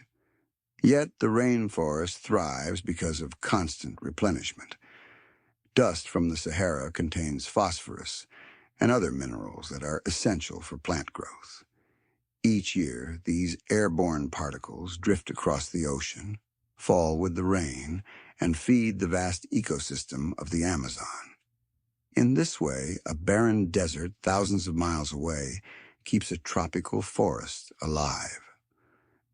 A reminder that Earth's systems are profoundly interconnected. Satellite images have confirmed this phenomenon, showing great plumes of dust stretching from Africa to South America, drifting like smoke trails across the sea. For scientists, it is a striking example of how local winds in one part of the world can shape distant environments. For poets, it is an even more remarkable metaphor, the breath of a desert sustaining the lungs of the planet. Dust does not stop at the Amazon. It can circle the globe, carried high into the atmosphere. The same particles that fertilize forests can also seed clouds, influence hurricanes, and scatter sunlight, altering weather patterns in subtle but significant ways. Some studies suggest that Saharan dust can even affect Atlantic storm formation, either suppressing or enhancing hurricanes depending on the conditions. In Europe, a Saharan dust event can turn snowfields in the Alps a startling shade of orange or tint the skies over London and Paris a muted gold. For those living within the deserts themselves, the relationship with wind and dust is intimate. Nomadic herders know how to shield their animals from choking storms, wrapping faces and eyes in cloth. Children grow up accustomed to waking in mornings when the world outside is veiled, the air tasting faintly of sand. Traders once timed their journeys around the seasons of these winds, knowing that an ill-placed storm could stall a caravan for days. The very architecture of desert towns with narrow alleys and inward-facing courtyards reflects adaptation to the persistent presence of dust-bearing winds. Yet deserts are not only harsh. The same winds that sting the skin also create beauty. They sculpt dunes into graceful arcs, shifting their shapes with each gust. They carve ripples into sand, patterns that look like waves frozen in place. At sunrise or sunset, the suspended dust paints the sky in shades of crimson and violet, turning even barren expanses into landscapes of astonishing color. For all their severity, desert winds also carry moments of wonder. Modern life continues to be shaped by them. Air quality across the Caribbean and even North America can be influenced by Saharan dust plumes. Scientists track these events carefully, aware that they affect everything from human health to coral reefs. Farmers in Africa still rely on the harmattan's dry season to prepare land, while Mediterranean communities brace for the heavy, humid weight of the sirocco. These winds are no longer mysteries, yet they remain companions whose moods and tempers must be respected. Ultimately, the winds of dry lands teach us that even emptiness is full of influence. The desert is not silent or isolated, but a place of exchange, its air carrying stories, minerals, and memories far beyond its borders. The sirocco, the harmattan, the haboob. Each is a reminder that the atmosphere does not belong to one place alone. Every gust links continents, ecosystems, and people in ways that are both practical and profound. The next time a warm breeze sweeps over a coastal town in Spain, or a reddish haze tints the sky above the Caribbean, it may be the desert making its presence known, whispering across oceans. Even barren deserts share their breath with rainforests, their dust carried on the wings of wind to sustain life in faraway places. In that movement of air and sand lies a truth both humbling and beautiful. The earth is always in conversation with itself, each region lending something of its breath to another. In the farthest reaches of the earth, where ice stretches to the horizon, and the sun can vanish for months at a time, the air seems almost to have two personalities. At times it is calm, a stillness so deep that even the sound of your own breath feels intrusive. At other moments it becomes wild, screaming across the frozen wastes with a force that can flatten tents, scatter snow like smoke, and carve the landscape into alien shapes. These are the polar winds, invisible sculptors of the Arctic and Antarctic, forever shifting between silence and fury. The polar regions are unique laboratories of wind. Here, cold reigns supreme, and with it comes dense, heavy air that is eager to sink. Over Antarctica in particular, this creates some of the strongest surface winds on Earth. As air cools over the vast ice sheet, it becomes dense and begins to flow downslope under the pull of gravity. These katabatic winds can accelerate to extraordinary speeds as they descend, funneled through valleys and glaciers until they roar across the coast. In some areas, gusts can exceed 200 kilometers per hour, rivaling the intensity of a hurricane, though they are driven not by warm oceans, but by the relentless chill of ice and gravity. For scientists and explorers stationed on the frozen continent, these winds are a defining part of daily life. Research huts are built with reinforced walls, and equipment is chained down against the sudden onslaught of katabatic gusts. In the early 20th century, members of Antarctic expeditions wrote of nights when the wind screamed so loudly that sleep became impossible, the very air shaking their shelters. Yet between such episodes, the silence can return with equal intensity, a calm so profound it feels as though the world itself has paused. In the Arctic, the story is a little different, but the contrasts are just as striking. Here, the polar night brings long months without sunlight, and the atmosphere above the frozen ocean settles into cold stability. Winds can sweep across the sea ice, carrying with them a dry, bitter chill. Blizzards are frequent, not because of heavy snowfall, but because the wind endlessly reworks the snow already lying on the ground.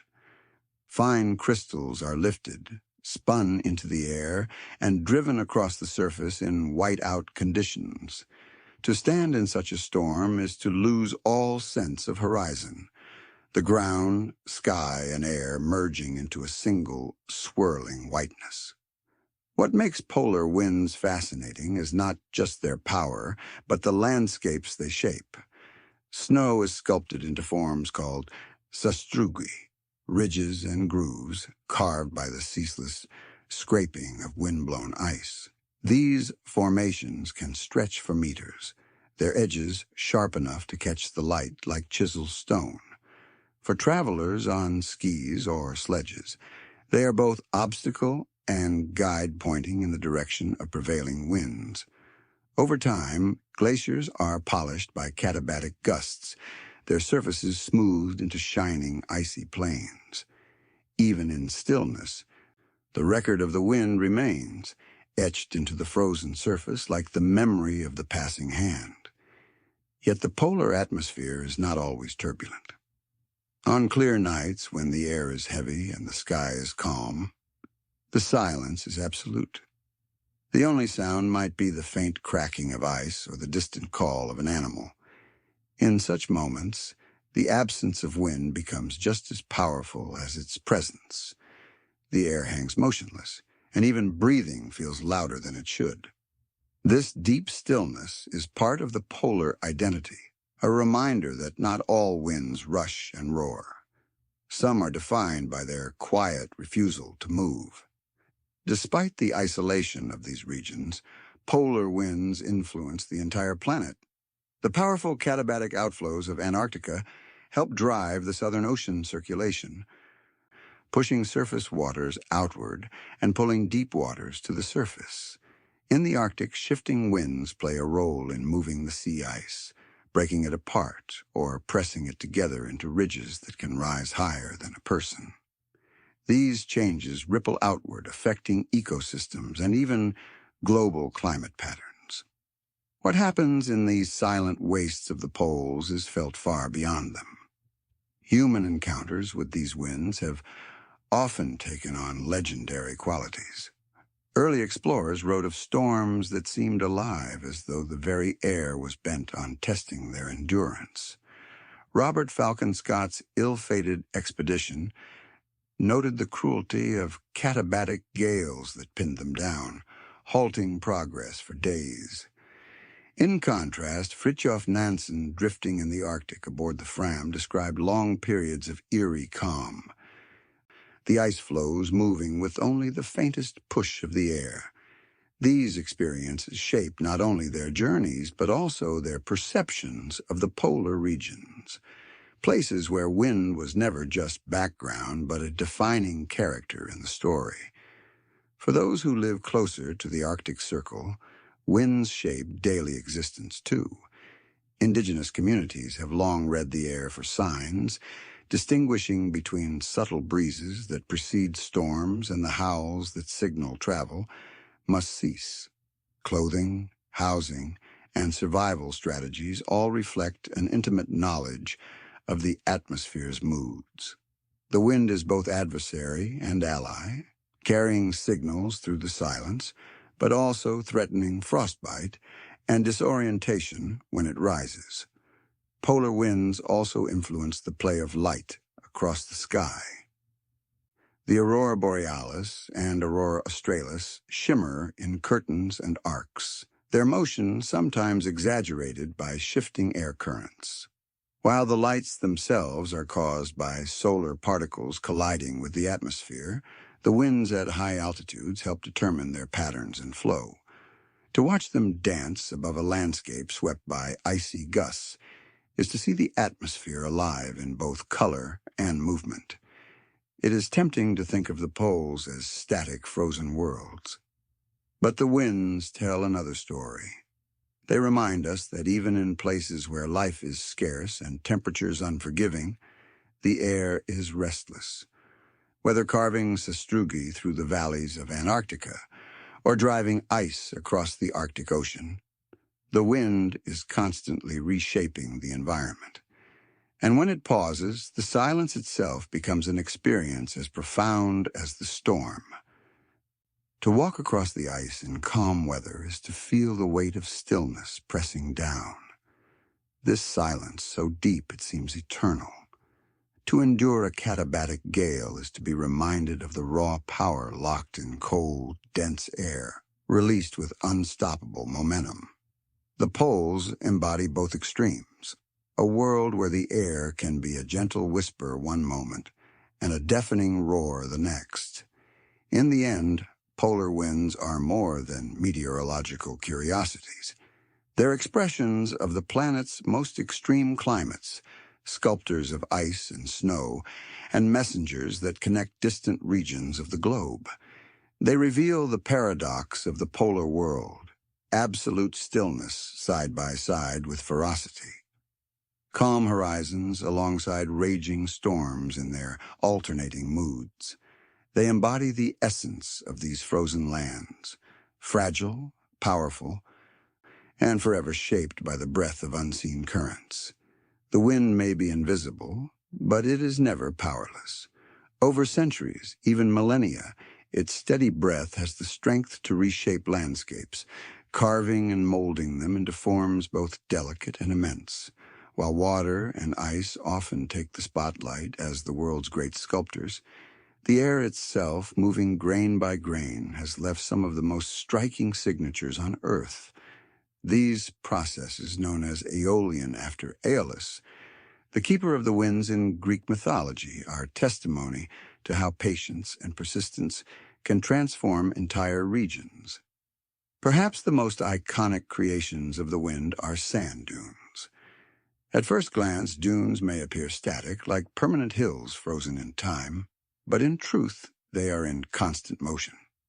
The wind lifts grains of sand from one side, pushes them into the air, and drops them onto another. Each gust, however small, plays its part in shifting the dune. Over years, the structure creeps across the desert like a slow wave, advancing meter by meter. To stand among them is to witness a landscape that is alive, although its pulse beats in centuries rather than seconds. The shapes of dunes tell stories of the winds that built them. Crescent-shaped Barshan dunes point their horns downwind, forming under steady breezes that always blow from the same direction. Star dunes rise like pyramids with multiple arms radiating outwards, a result of winds that shift unpredictably. Long ridges, called safe dunes, stretch for kilometers, aligned with prevailing currents. Each type is a signature, a record written in sand of how the air has moved over time. It is a language of the landscape that requires no words, only forms sculpted grain by grain. Among the most awe-inspiring dunes are those of the Namib Desert in Namibia, towering hundreds of meters. Some glow red in the light of dawn, their ridges casting sharp shadows across endless sand seas. These dunes are ancient, many millions of years old, yet they remain restless, migrating slowly toward the Atlantic coast. In China, the singing dunes of Dunhuang hum as grains tumble down their slopes, creating low, resonant notes.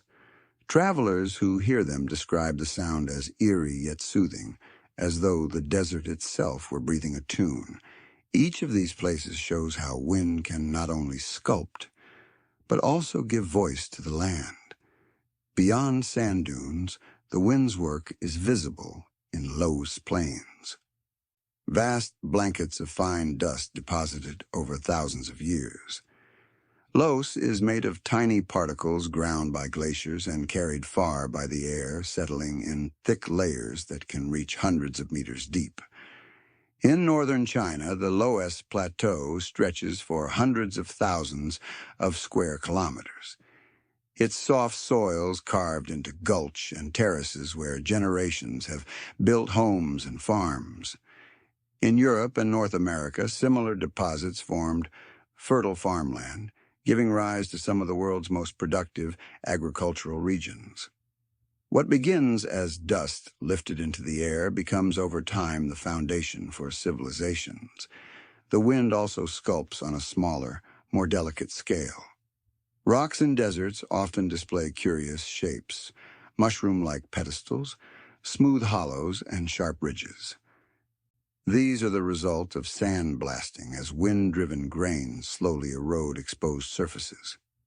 Unlike rivers that gouge valleys or glaciers that carve mountains, the wind works with subtlety.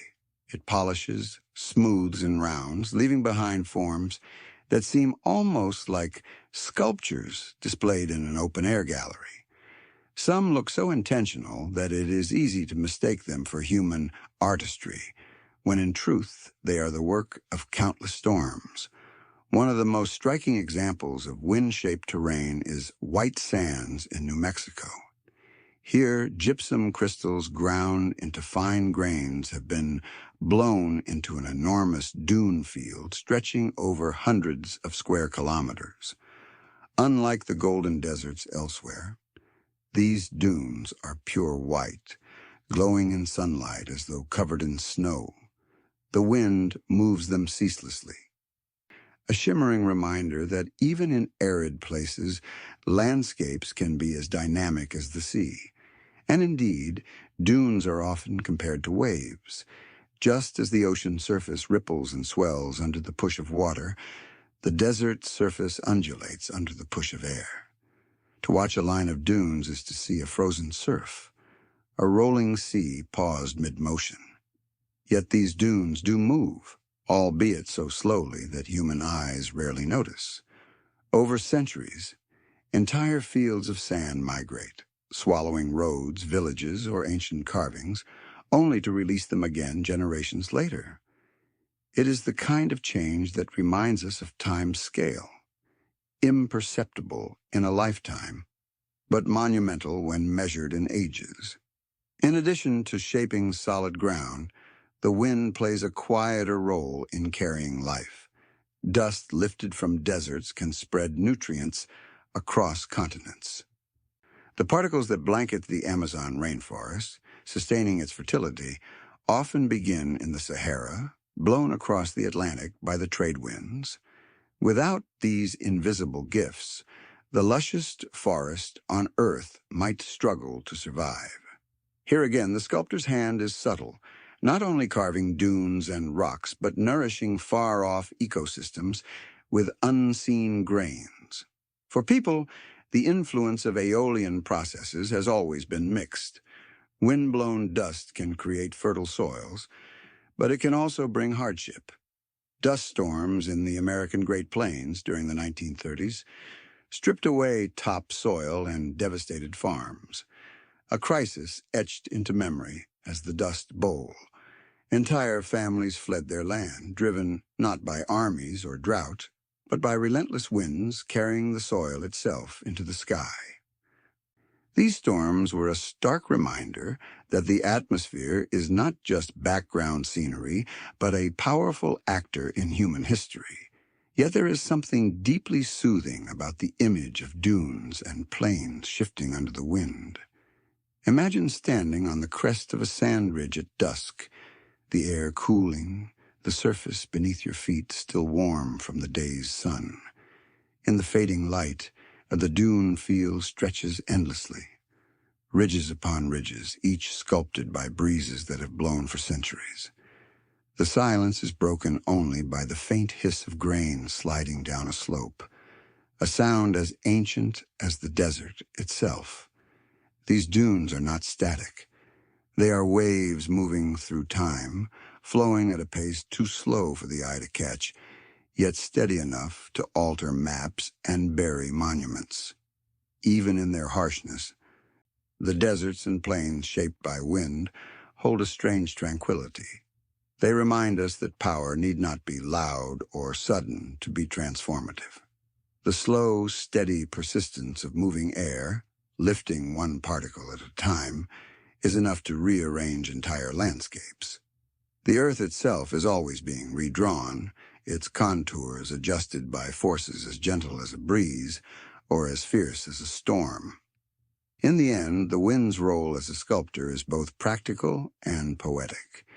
It creates soils that feed humanity, dunes that inspire awe, and rock forms that resemble art.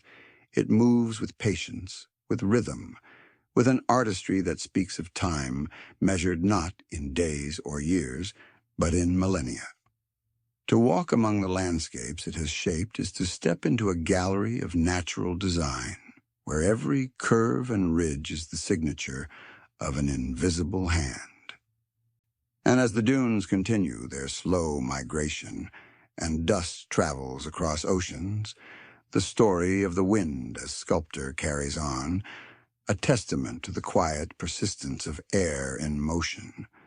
The air around you may seem empty, but it is often filled with travelers, Tiny seeds, invisible spores, and grains of pollen drift unseen, carried on invisible currents, to places their parent plants could never reach on their own. The wind is the gardener. The forest never ceases moving silently, among trees and meadows scattering life across the land. Without these subtle couriers, the green world would be smaller, less connected, and far less resilient. Plants face a fundamental challenge. Once rooted in the soil, they cannot simply pick up and walk to new territory. To survive, they must send part of themselves outward, trusting that seeds will find fresh ground and that a pollen will find another flower. Many rely on animals to do this job, luring bees with nectar, enticing birds with berries, or hitching rides onto fur. Yet countless others turn instead to the air, releasing their fragile emissaries to float on the breath of the world. The design of these wind-borne travelers is ingenious. Take the dandelion, a plant so common it is easy to overlook. Each of its seeds is attached to a tiny parachute, a cluster of fine filaments that catch the faintest breeze. A single puff from a child's lips can send dozens spiraling skyward, each seed capable of drifting kilometers before settling. The sight may seem whimsical, but it is evolution at its most efficient. By harnessing the air, dandelions spread relentlessly, colonizing fields, cracks in pavement, and any patch of soil willing to host them. Conifers, too, are masters of wind dispersal. Pine, spruce, and fir trees produce clouds of pollen, so vast they can turn the air yellow during spring. These grains are lightweight and aerodynamic, built for travel. Released in staggering quantities, they drift across forests in search of female cones. For people, the result can be a fine coating of pollen on cars, windowsills, and clothes, sometimes a nuisance. But for the trees, it is an investment in survival. Only a tiny fraction of the pollen ever finds its mark, but the sheer volume ensures success. Grasses, which dominate much of the world's landscapes, also rely on the wind. Wheat, rice, and maize, staples that feed billions of people, are all wind-pollinated. Their flowers are small and inconspicuous. Lacking bright colors or sweet scents, they do not need to attract bees or butterflies. Instead, they produce lightweight pollen and expose it to the air, trusting that enough will drift to neighboring plants. The abundance of these wind-pollinated crops is a reminder that human civilization itself leans heavily on this invisible partnership with the atmosphere. The strategies plants use to harness the wind vary widely. Some seeds are winged like those of maples and ashes, spinning to the ground in delicate spirals that can carry them away from their parent tree. Others, like cotton, are wrapped in soft fibers that act like balloons, keeping them aloft.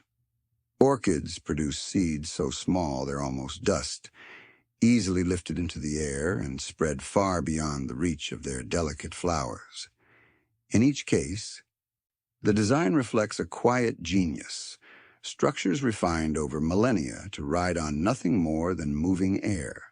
Spores produced by ferns, mosses, and fungi are even smaller and lighter. A single puffball mushroom can release trillions of spores, each a microscopic traveler capable of floating in the breeze. Many will perish, but some will land in just the right damp soil or shady nook, ready to grow into new life. Ferns, which predate flowering plants, still rely on this method, their spores drifting silently through forests as they have since before the age of dinosaurs. Wind has been carrying the potential for green life for hundreds of millions of years. There is also a poetry to how these travelers move. A meadow in spring is the stage for endless small departures. Pollen clouds lifting, seeds spiraling, spores rising invisibly. Each is released into uncertainty, born on the trust that the wind will carry it to a suitable home. Some journeys are short, ending just a few steps from where they began. Others cross oceans. Scientists have documented seeds and spores traveling thousands of kilometers, lifted into the upper atmosphere and deposited continents away. The air is not just local weather, it is a global highway for life. Of course, this dispersal does not always benefit humans. The very efficiency of wind-borne pollen makes it one of the leading triggers of allergies. Hay fever, with its sneezing and watery eyes, is essentially a side effect of the air being filled with plant ambitions. For every grain of pollen that finds its target, countless others find human noses instead. It is a reminder of just how much life is carried invisibly around us, even on the clearest of days. For ecosystems, though, the benefits are profound. Wind dispersal ensures genetic diversity by spreading pollen between distant plants. It allows seeds to colonize new ground after fires, floods, or landslides. It connects isolated patches of habitat, ensuring that life can rebound even when conditions change. Without the constant scattering of seeds and pollen, forests would shrink, grasslands would wither, and the planet's green cover would be far less resilient. There are famous examples of landscapes shaped by this invisible gardening. The great prairies of North America, filled with wind-pollinated grasses, stretch for thousands of kilometers, testament to how effective air can be as a partner in reproduction. Alpine meadows, where insects may be scarce due to cold, rely heavily on the wind to move pollen between hardy plants. Even in deserts, some species have adapted the seeds so light they can travel great distances, ensuring survival in scattered oases of fertile ground. Human cultures have long noticed this role of the wind. Poets write of seeds carried to new beginnings, of breezes as messengers of renewal. Farmers for centuries have observed how pollen drifts across their fields, linking one crop to another. Even modern science builds on these observations, using models of wind flow to predict where seeds of invasive species may spread, or how genetically modified crops might affect their neighbors. It is humbling to think that the same force that sculpts dunes and powers storms also acts with such tenderness, carrying delicate seeds through the air. A storm can topple trees, but in the same motion, it may spread their seeds to fertile ground where new trees will grow. The wind is both destroyer and creator, but in its role as disperser, it shows a gentler hand. Imagine walking through a field of tall grass on a breezy afternoon. With every gust, tiny grains of pollen are released, invisible but abundant. Somewhere nearby, they will find their way to receptive flowers, beginning the cycle anew. A dandelion head brushed by the wind sends its seeds aloft in slow spirals. A pine forest releases its yellow dust, clouds that seem almost alive as they drift between branches. These scenes unfold constantly, usually unnoticed, yet they are the very foundation of renewal in the plant world. The next time a breeze touches your cheek, it may well be carrying more than just air. It could be lifting the promise of future forests, meadows, and gardens. It could be scattering the descendants of ancient plants, continuing patterns that began long before humans walked the earth. The wind is the gardener the forest never sees, tireless, invisible, and patient, forever tending to the growth and renewal of the living world. For as long as humans have looked across the sea, the wind has been both challenge and companion. Before engines, before even the simplest oars were refined into fleets of galleys, people learned to bend fabric to the breeze and let invisible forces carry them across vast waters. To harness the wind was to gain freedom from the shoreline, to transform the uncertain expanse of ocean into a pathway rather than a barrier. Few inventions have been as quietly transformative as the sail, that simple yet profound sheet of cloth that turned moving air into momentum. Among the earliest masters of this art were the Polynesians, whose voyages across the Pacific remain one of the most extraordinary feats of human navigation. Thousands of years ago, long before magnetic compasses or sextants, Polynesian sailors built canoes with twin hulls and broad triangular sails. They read the waves, the stars, the flight of birds, and the feel of the wind on their skin. With these tools, they crossed stretches of open sea so vast they would dwarf the journeys of European explorers centuries later. The wind was not just a power source to them, but a living presence, a guide, and a partner. Oral traditions speak of reading the voices of the breeze, of knowing when a shift would carry them toward a distant island hidden beyond the horizon. Far away in the Mediterranean, the Phoenicians were also bending the wind to their will. From around 1,000 years before the Common Era, they built sturdy ships that carried them along the coasts of Africa, Europe, and as far as Britain. Their square sails set against prevailing breezes gave them the ability to travel further and faster than oars alone would allow. These sailors wove trade networks that spread not only goods but also alphabets, ideas, and cultures. With the wind at their backs, they turned the sea from a divider into a highway, stitching together the ancient world. In both cases, the intimacy between sailor and air was profound. A good navigator could read a shift in wind the way a farmer reads clouds, or a musician hears changes in pitch. The subtle creak of rigging, the tremble of a sail, or the ripple of water against a hull, all revealed the invisible hand of the atmosphere. To ignore the wind was to risk disaster. To understand it was to unlock safe passage, survival, and sometimes prosperity. The partnership between humans and wind was not always cooperative. A sudden storm could shred sails or dash ships against rocky shores. Ancient epics are filled with stories of sailors pleading with the gods of wind for mercy. The Greeks imagine Aeolus, keeper of the winds, opening and closing bags of air to direct or disrupt voyages. Such myths reflected the deep truth that wind could not be controlled, only courted. The sailor's art lay in adjusting to its moods, setting sails with humility and skill to make use of whatever it offered. There is a quiet elegance in how different cultures adapted their sails to local conditions. The triangular lateen sail used around the Mediterranean and the Indian Ocean allowed ships to tack against the wind, zigzagging toward their destination, instead of being limited to tailwinds alone. Square sails, by contrast, caught large amounts of air for long downwind journeys.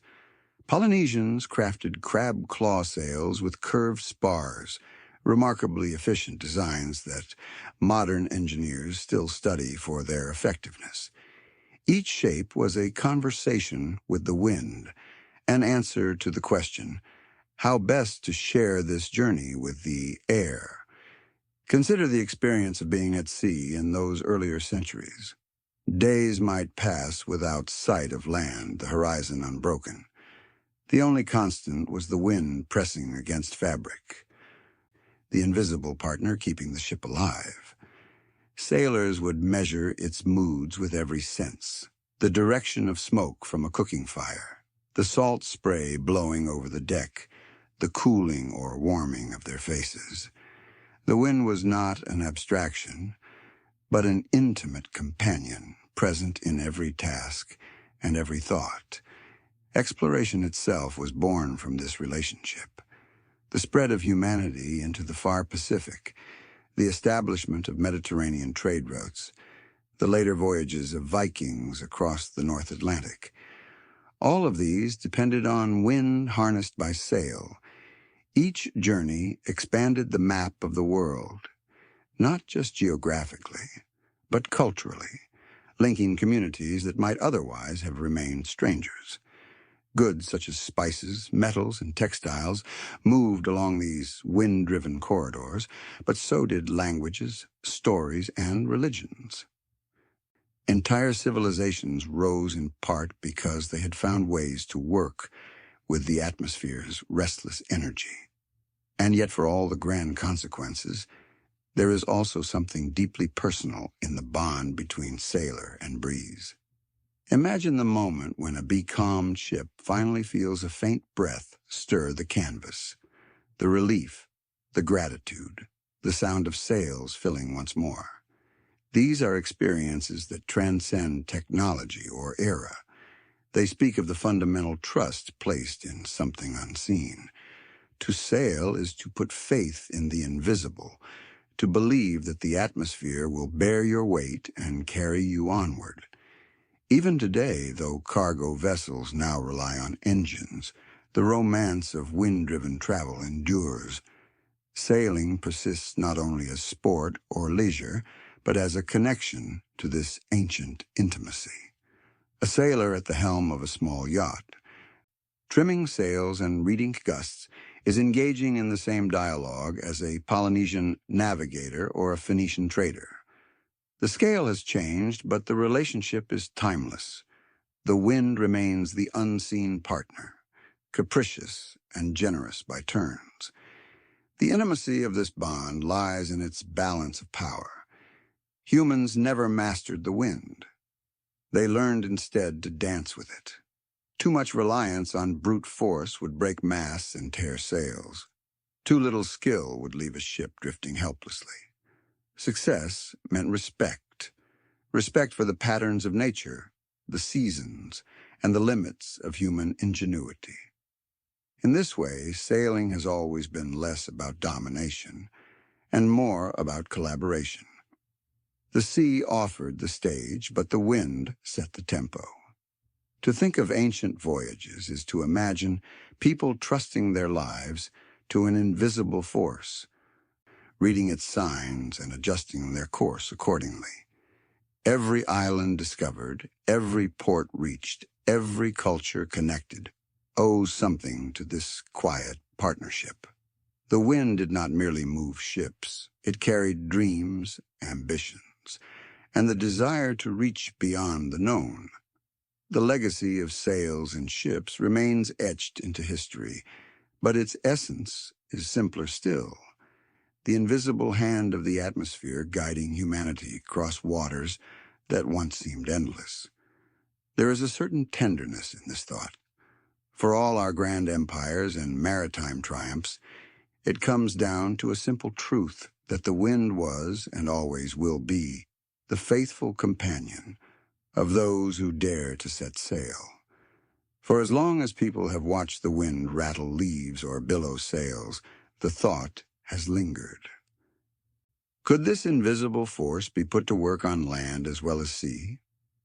The answer came in the form of the windmill, one of humanity's earliest and most elegant partnerships with the atmosphere. Long before electricity or steam, communities turned to turning blades, capturing breezes to grind grain, pump water, and even fuel the beginnings of industry. It was the marriage of fabric, timber, and air, a quiet technology that reshaped landscapes and livelihoods.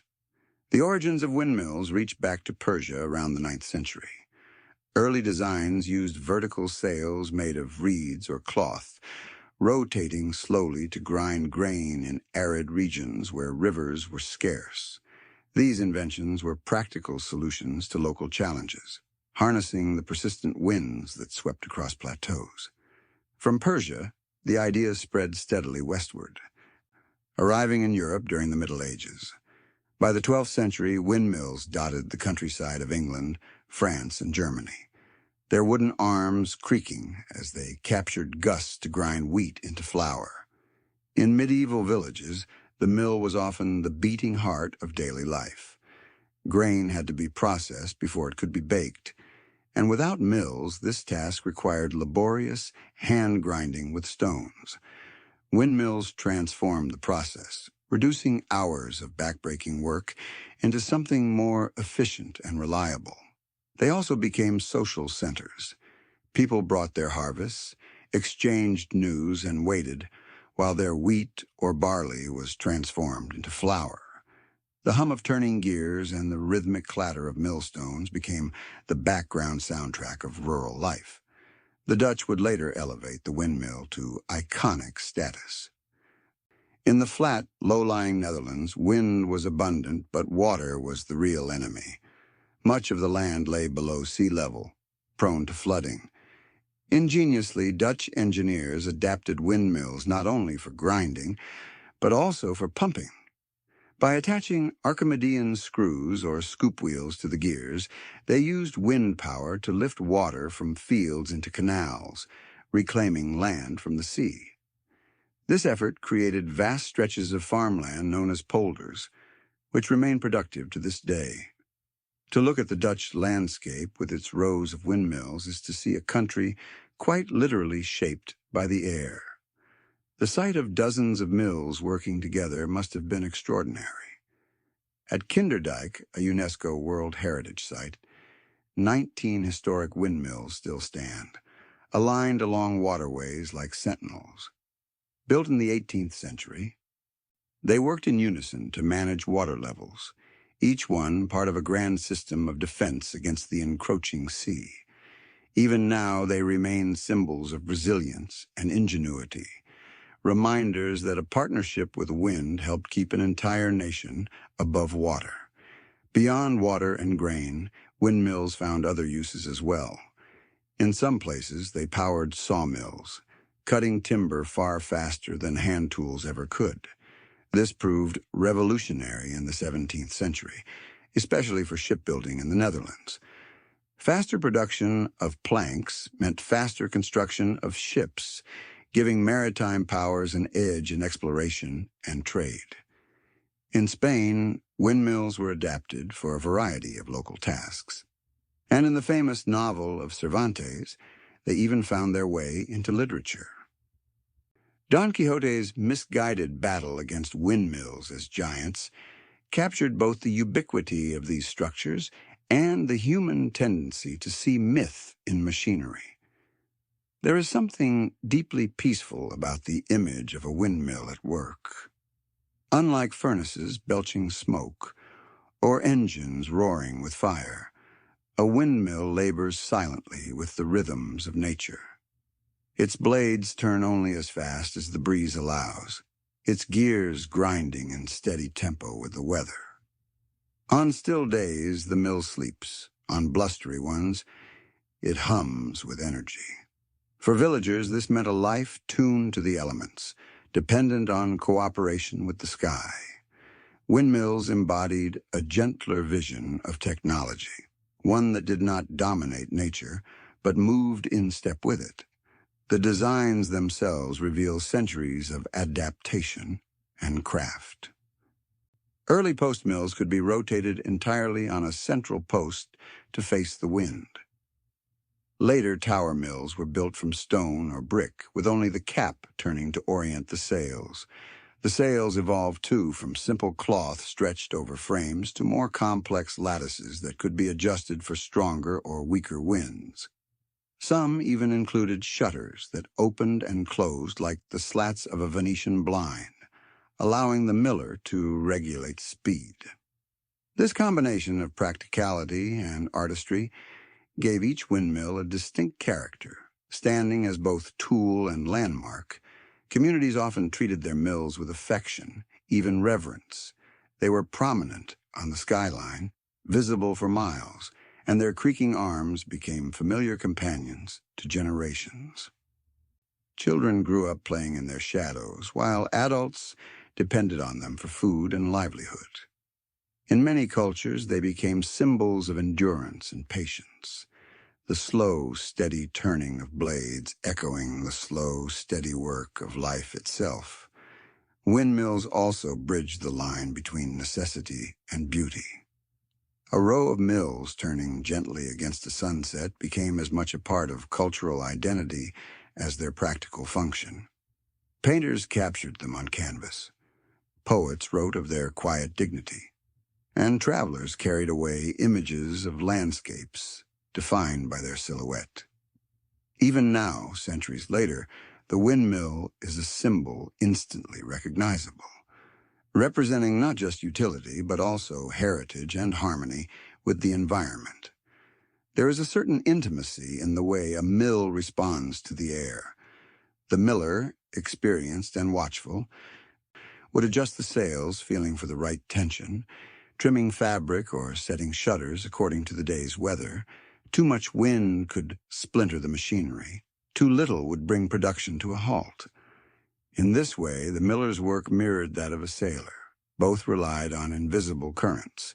Both learned to sense subtle changes, and both knew that respect for the wind was essential to survival. As centuries passed, windmills gradually gave way to engines powered by coal, oil, and eventually electricity. Yet their legacy remains profound. They mark the beginning of humanity's long attempt to capture renewable energy, to transform a fleeting breeze into steady work. In a sense, every modern wind turbine is a descendant of those early mills, turning blades that continue the quiet partnership between air and human ingenuity. Even today, when we see a windmill standing alone in a field or clustered along a canal, there is something calming in its presence. It is a reminder of a time when technology did not roar, but sigh, when industry moved with the weather rather than against it.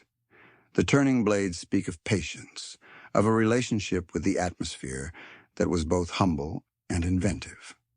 The wind did not simply blow past. It entered the gears, the stones, and the grain, leaving behind flour, reclaimed land, and livelihoods. The windmill in all its forms is proof that the simplest ideas can carry the deepest impact. By capturing what is always moving, people found a way to anchor themselves, to feed their communities, to reclaim their land, and to build their ships. It was technology rooted not in force, but in trust. A dialogue between human craft and natural rhythm. The blades still turn in memory, symbols of a world that learned early on that the wind could be more than a passing breeze. It could be a partner in the art of living. Look across a wind-swept plain or out to sea, and you may see them rising from the horizon. Tall white towers crowned with 3 slow-turning blades. These are the modern descendants of the miller's craft. Wind turbines designed not to grind grain or pump water, but to generate electricity for entire cities. The principle is ancient. Harness the movement of air and translate it into work. Yet the scale today is astonishing. The same force that once pushed Viking ships across the North Atlantic now lights homes, powers industries, and feeds into grids that connect whole nations. Wind power has grown from humble beginnings into one of the fastest expanding sources of renewable energy in the world. A single modern turbine can stand more than 200 meters tall, its blades as long as the wingspan of a jumbo jet. As the wind turns them, the blades spin a rotor connected to a generator, transforming kinetic energy into electrical current. Arrays of these turbines, clustered together in wind farms, can produce power on a scale that rivals conventional power plants, but with no smoke, no coal, and no need to dig into the earth. The growth of wind energy is partly a response to necessity. As societies grapple with climate change and the finite nature of fossil fuels, the attraction of a limitless clean force becomes clear. The wind does not run out, nor does it charge for its services. It arrives freely. Sometimes too much, sometimes not enough, but always there, waiting to be caught. Countries such as Denmark, Spain, and Germany have made wind a cornerstone of their energy strategies, with Denmark at times producing more than half of its electricity from turbines. Offshore farms in the North Sea, with their rows of towering blades, are visible proof that this once humble technology has grown into a global industry.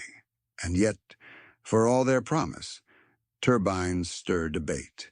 To some, they are graceful monuments to a cleaner future, their blades turning quietly against open skies. To others, they are intrusions, mechanical giants disrupting natural vistas or rural tranquility. Walkers in the countryside sometimes describe them as alien, breaking the silhouette of hills once untouched. Conservationists worry about their impact on birds and bats, though advances in design and placement continue to reduce these risks. The debate often circles back to beauty versus intrusion. Are turbines elegant symbols of progress or blemishes on the landscape? It is a debate worth having, for landscapes matter. Humans have always sought meaning in the places they inhabit, and the windmill itself was once criticized before becoming a beloved cultural symbol. Dutch painters celebrated mills that in earlier centuries may have seemed intrusive. The same may happen with turbines. Already, for many, the sight of blades turning slowly on a ridge or offshore platform brings reassurance rather than dismay, a visible sign that cleaner energy is flowing into the grid. Beauty, like the wind, is sometimes a matter of perspective.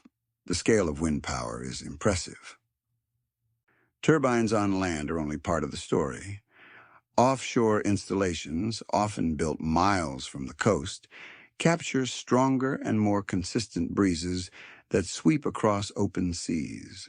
Some of these farms are vast, with hundreds of turbines standing in neat rows, each one silently generating power. They are feats of engineering as much as environmental policy, demanding careful construction in deep water and maintenance in challenging conditions. Yet the rewards are immense. Stable, large-scale energy without the emissions that have shadowed human progress for 2 centuries. The technology itself continues to evolve. Early turbines were modest, producing just a few kilowatts. Today, some designs are capable of generating more than 15 megawatts each, enough to power thousands of homes. Engineers experiment with new blade shapes, floating platforms for deep-sea farms, and even airborne turbines tethered by cables to catch winds at higher altitudes. The vision of cities humming quietly on electricity drawn from the sky is no longer a fantasy, but a steadily unfolding reality. There are challenges, of course. Wind is not always predictable, and grids must balance its variability with other sources of power or with storage systems. Batteries, pumped hydro, and other solutions are being developed to ensure that electricity flows steadily even when the air is calm. The materials and costs of turbines themselves also require thought, from the steel and composites used in construction to the eventual recycling of old blades. Yet compared to the extraction and burning of fossil fuels, these challenges feel like refinements rather than insurmountable obstacles. Communities that host turbines often experience a complex relationship with them. On the one hand, wind farms bring jobs, revenue, and sometimes even lower energy costs. On the other, the change to the landscape can be divisive. In some regions, neighbors argue over whether the whoosh of blades is a soothing sound or an unwelcome hum. Others embrace turbines as part of local identity, giving them nicknames or celebrating their presence in festivals. Just as medieval villages once gathered around their windmills, modern towns are learning to live with their 21st century counterparts. There's also something calming in the slow, deliberate motion of the blades. Unlike the frantic churn of fossil-fueled machinery, turbines turn with measured grace, responding directly to the pace of the air. Watch one for long enough, and you might notice how it seems less a machine than a participant in the landscape, matching its rhythm to the weather. On windy days, the blades spin quickly. On calm ones, They rest as if sleeping until the next breeze awakens them. This quiet partnership between technology and nature is part of what makes wind power feel distinct among energy sources. Reflecting on this, it is remarkable to consider the continuity of history.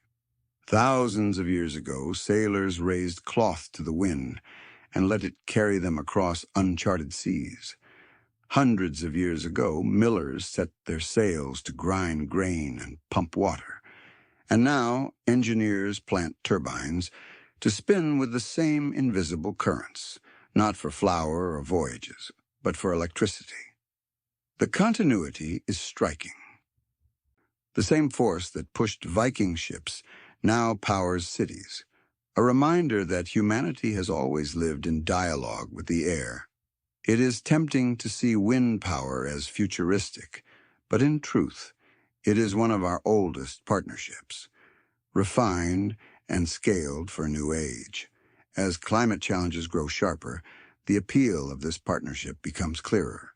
It is sustainable, renewable, and as enduring as the breeze itself.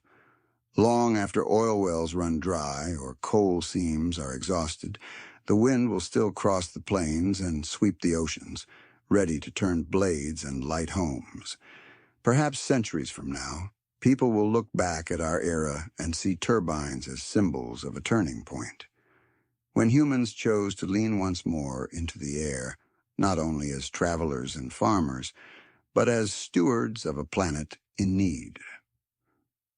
They may stand in the same way windmills do today, not just as machines, but as cultural icons, reminders that progress can be quiet, graceful, and sustainable.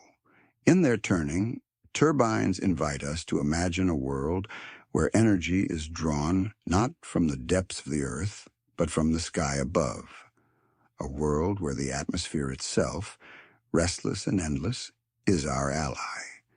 The wind is not just a passing breeze, it is a force we have always known, and perhaps one we are only now beginning to understand fully. Its whisper still moves ships, mills, and turbines, carrying with it the promise of a cleaner, steadier future. Most of the time, the wind arrives as a companion, a gentle breeze through an open window, a steady push across a meadow, or a calming murmur through the trees.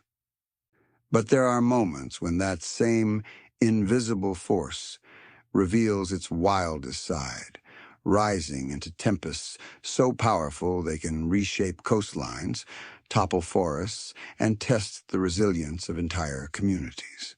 These are the great storms of the tropics, hurricanes, typhoons, and cyclones.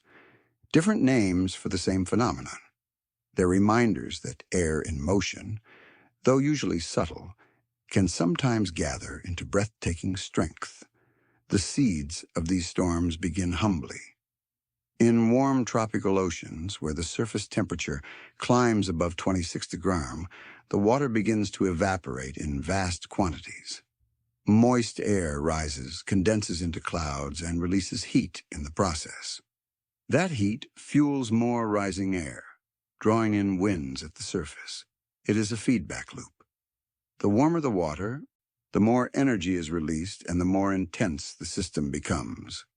What begins as a cluster of thunderstorms can spiral into a rotating giant, stretching hundreds of kilometers across. The rotation itself is a gift of the Earth's spin. The Coriolis effect nudges the rising air into a spiral, causing the entire system to rotate. In the northern hemisphere, the swirl spins counterclockwise. In the southern hemisphere, clockwise. At the center of it all lies the eye, a region of eerie calm where skies may clear and winds soften, surrounded by the eye wall, the most violent part of the storm, where gusts can roar at over 300 kilometers per hour. To step into the eye is to enter a paradox. Serenity at the very heart of chaos. Different regions of the world give these storms different names. In the Atlantic and Eastern Pacific, they are hurricanes. In the Western Pacific, they are typhoons. In the Indian Ocean and South Pacific, They are called cyclones. The label may change, but the physics remains the same. Heat, moisture, and rotation combining to create nature's greatest windstorms. For those who live in coastal regions, the approach of such a storm is unforgettable. The air grows heavy, the sea begins to rise, and the wind quickens from a breeze to a howl. Palm trees bend, windows rattle, and waves surge against the shore. The sound of a hurricane is often described as a constant roar, like 1,000 freight trains passing at once. Yet within that fury there is still structure. Bands of rain, spirals of cloud, and the extraordinary calm of the eye, which can lull the unprepared into thinking the storm is over, only for the winds to return from the opposite direction. Why do winds that normally bring relief and movement sometimes become destructive? The answer lies in imbalance.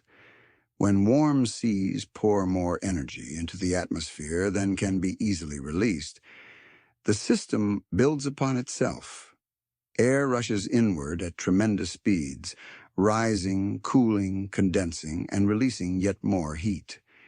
It is nature's way of redistributing excess warmth from the ocean into the atmosphere.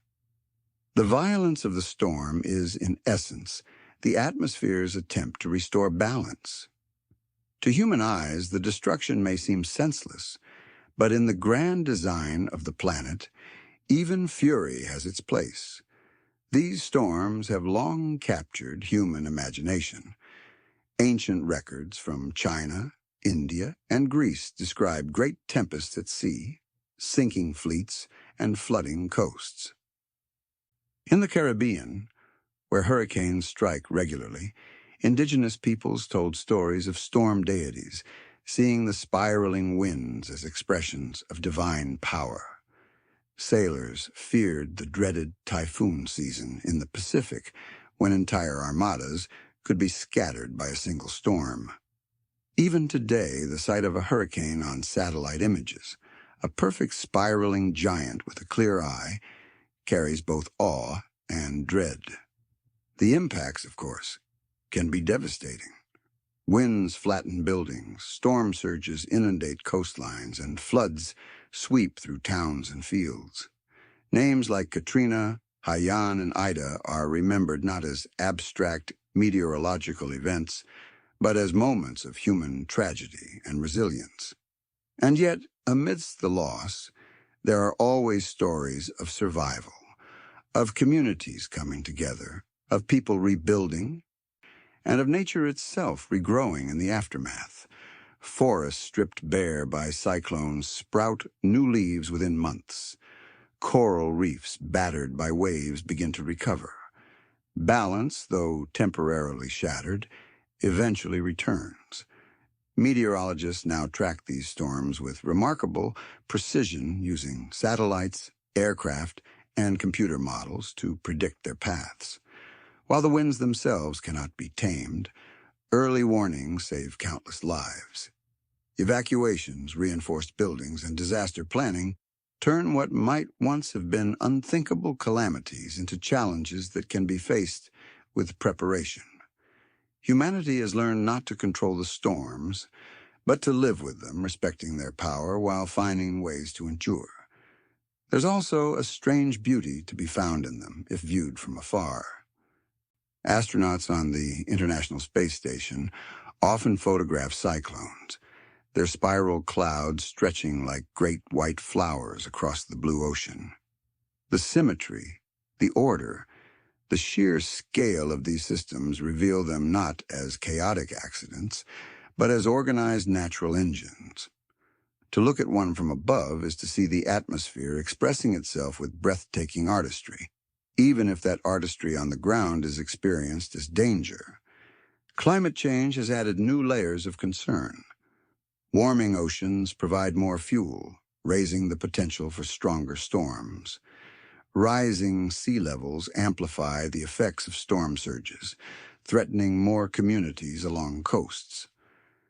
Scientists cannot say that any one hurricane is caused by climate change, but the background conditions are shifting, tilting the odds toward more intense events.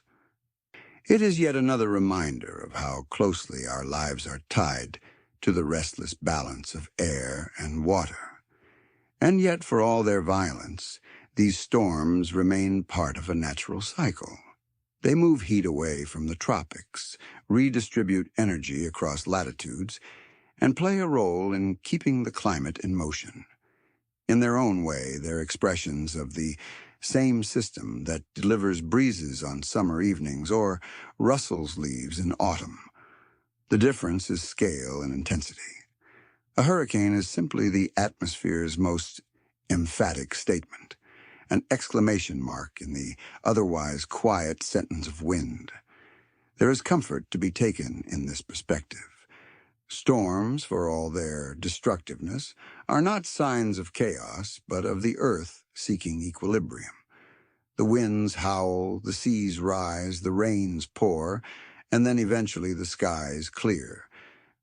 The waters recede, and life resumes. Nature seeks balance, even in fury. For those who endure, the lesson is as old as humanity itself, that the air, though wild at times, is part of the same breath that sustains us every day.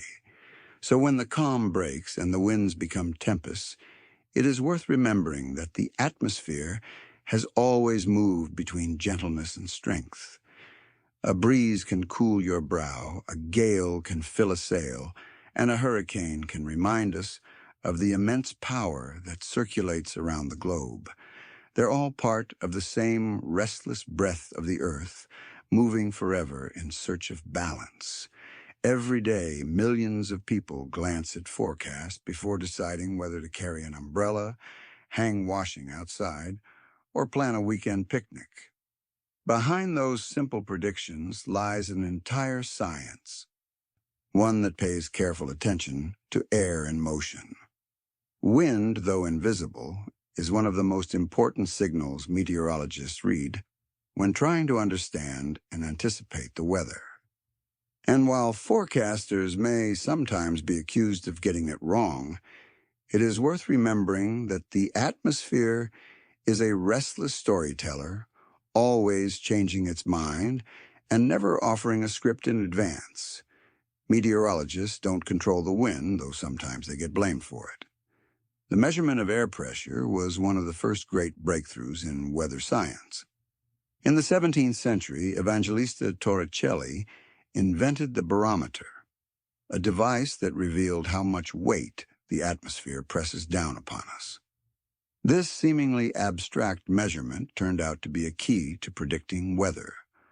A falling barometer suggests that air pressure is dropping, a signal that rising air may bring clouds and rain. A rising barometer means high pressure with sinking air, likely to bring clear skies. Farmers, sailors, and travelers quickly learned to treat barometer readings with great respect, for they often foretold changes before a cloud even appeared. To study wind itself, scientists devised the anemometer. Early versions were simple cups mounted on arms that spun in the breeze, their speed revealing how fast the air moved. Later refinements gave more precise readings, but the principle remained the same. Let the wind push something, then measure how strongly it does so.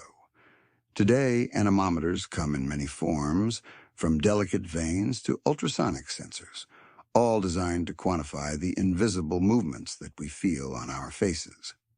Alongside them, wind vanes indicate direction, simple arrows turning to point out where the air is coming from. Together, these tools give meteorologists the ability to map the breadth of the planet. When forecasters look at the atmosphere, they see not just temperatures and rain, but patterns of air flow stretching across continents. Wind shapes the placement of clouds, the march of storm systems, and the distribution of rainfall. On weather maps, the sweeping lines of isobars, those curves that mark equal pressure, also reveal where the air is moving. The closer together they are, the stronger the winds will be. A viewer might glance at such maps and see only squiggles and arrows, but to a meteorologist, they are the fingerprints of the atmosphere showing its direction, strength, and intent. The jet streams, those high-altitude rivers of air, also make frequent appearances in forecasting. A shift in the polar jet can determine whether Europe shivers under Arctic blasts or basks in mild Atlantic breezes. In North America, the looping of the jet often marks the boundary between dry, settled weather and storm-laden systems sweeping from west to east. Meteorologists track these undulations with satellites and models, knowing that even a small change in the flow aloft can have dramatic effects on the ground. Forecasting has come a long way from sailors staring at the horizon or farmers reading the behavior of animals. Today, satellites orbit the planet, capturing images of cloud formations and even measuring wind speeds from space by tracking the movement of aerosols and water vapor. Weather balloons rise twice daily from hundreds of stations worldwide, carrying instruments called radiosondes that measure temperature, pressure, humidity, and wind at various altitudes. These observations feed into vast computer models that simulate the atmosphere, producing predictions that extend days or even weeks ahead. Yet for all the complexity of the models, wind remains at the heart of forecasting. It decides where storms will travel, how long they will linger, and which regions will see sunshine or rain. A low-pressure system in the Atlantic may deepen or weaken depending on how upper-level winds interact with it. A monsoon may arrive early or late depending on shifts in seasonal airflow.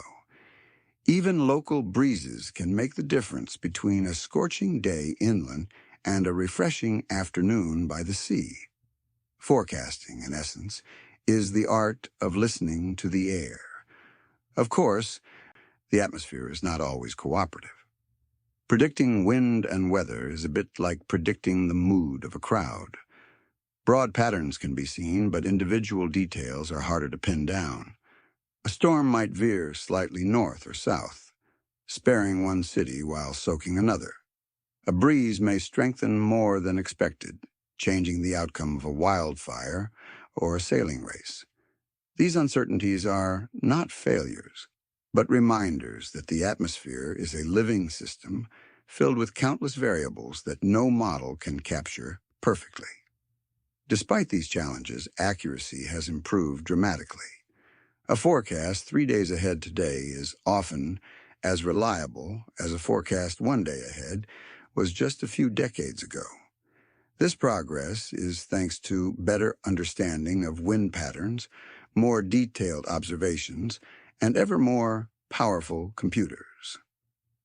The constant interplay of measurement and prediction keeps the science moving forward, just as the air itself never stops.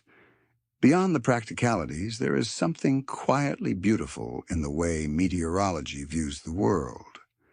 To imagine the wind not as chaos, but as structure, cells, jets, breezes, and gusts, is to see order in what once seemed arbitrary. Forecast maps are like portraits of the atmosphere, showing the sweep of its currents, the spin of its systems, the places where it gathers and where it disperses. They remind us that the air above is not empty, but alive, a restless companion shaping each day. Meteorology also connects people across the globe. Observations in one country may help predict a storm in another. Data shared across continents feeds into models that serve everyone, because the wind respects no borders. The gust that begins in the Sahara may affect rainfall in the Amazon. The jet stream bending over Asia may shape the weather in North America. Forecasting is a collective effort, a recognition that the air we breathe is one continuous system. And while forecasters may sometimes be teased when the weather defies expectation, their work is built on deep respect for the atmosphere's complexity. When a sunny picnic is spoiled by an unexpected shower, it is easy to blame the meteorologist, as if they were personally responsible for the breeze. In truth, their role is closer to that of a translator, interpreting the shifting language of the air. They do not control the wind, though sometimes they get blamed for it. In the end, forecasting is about more than prediction. It is about paying attention, noticing the patterns, and acknowledging that we live within a vast interconnected system.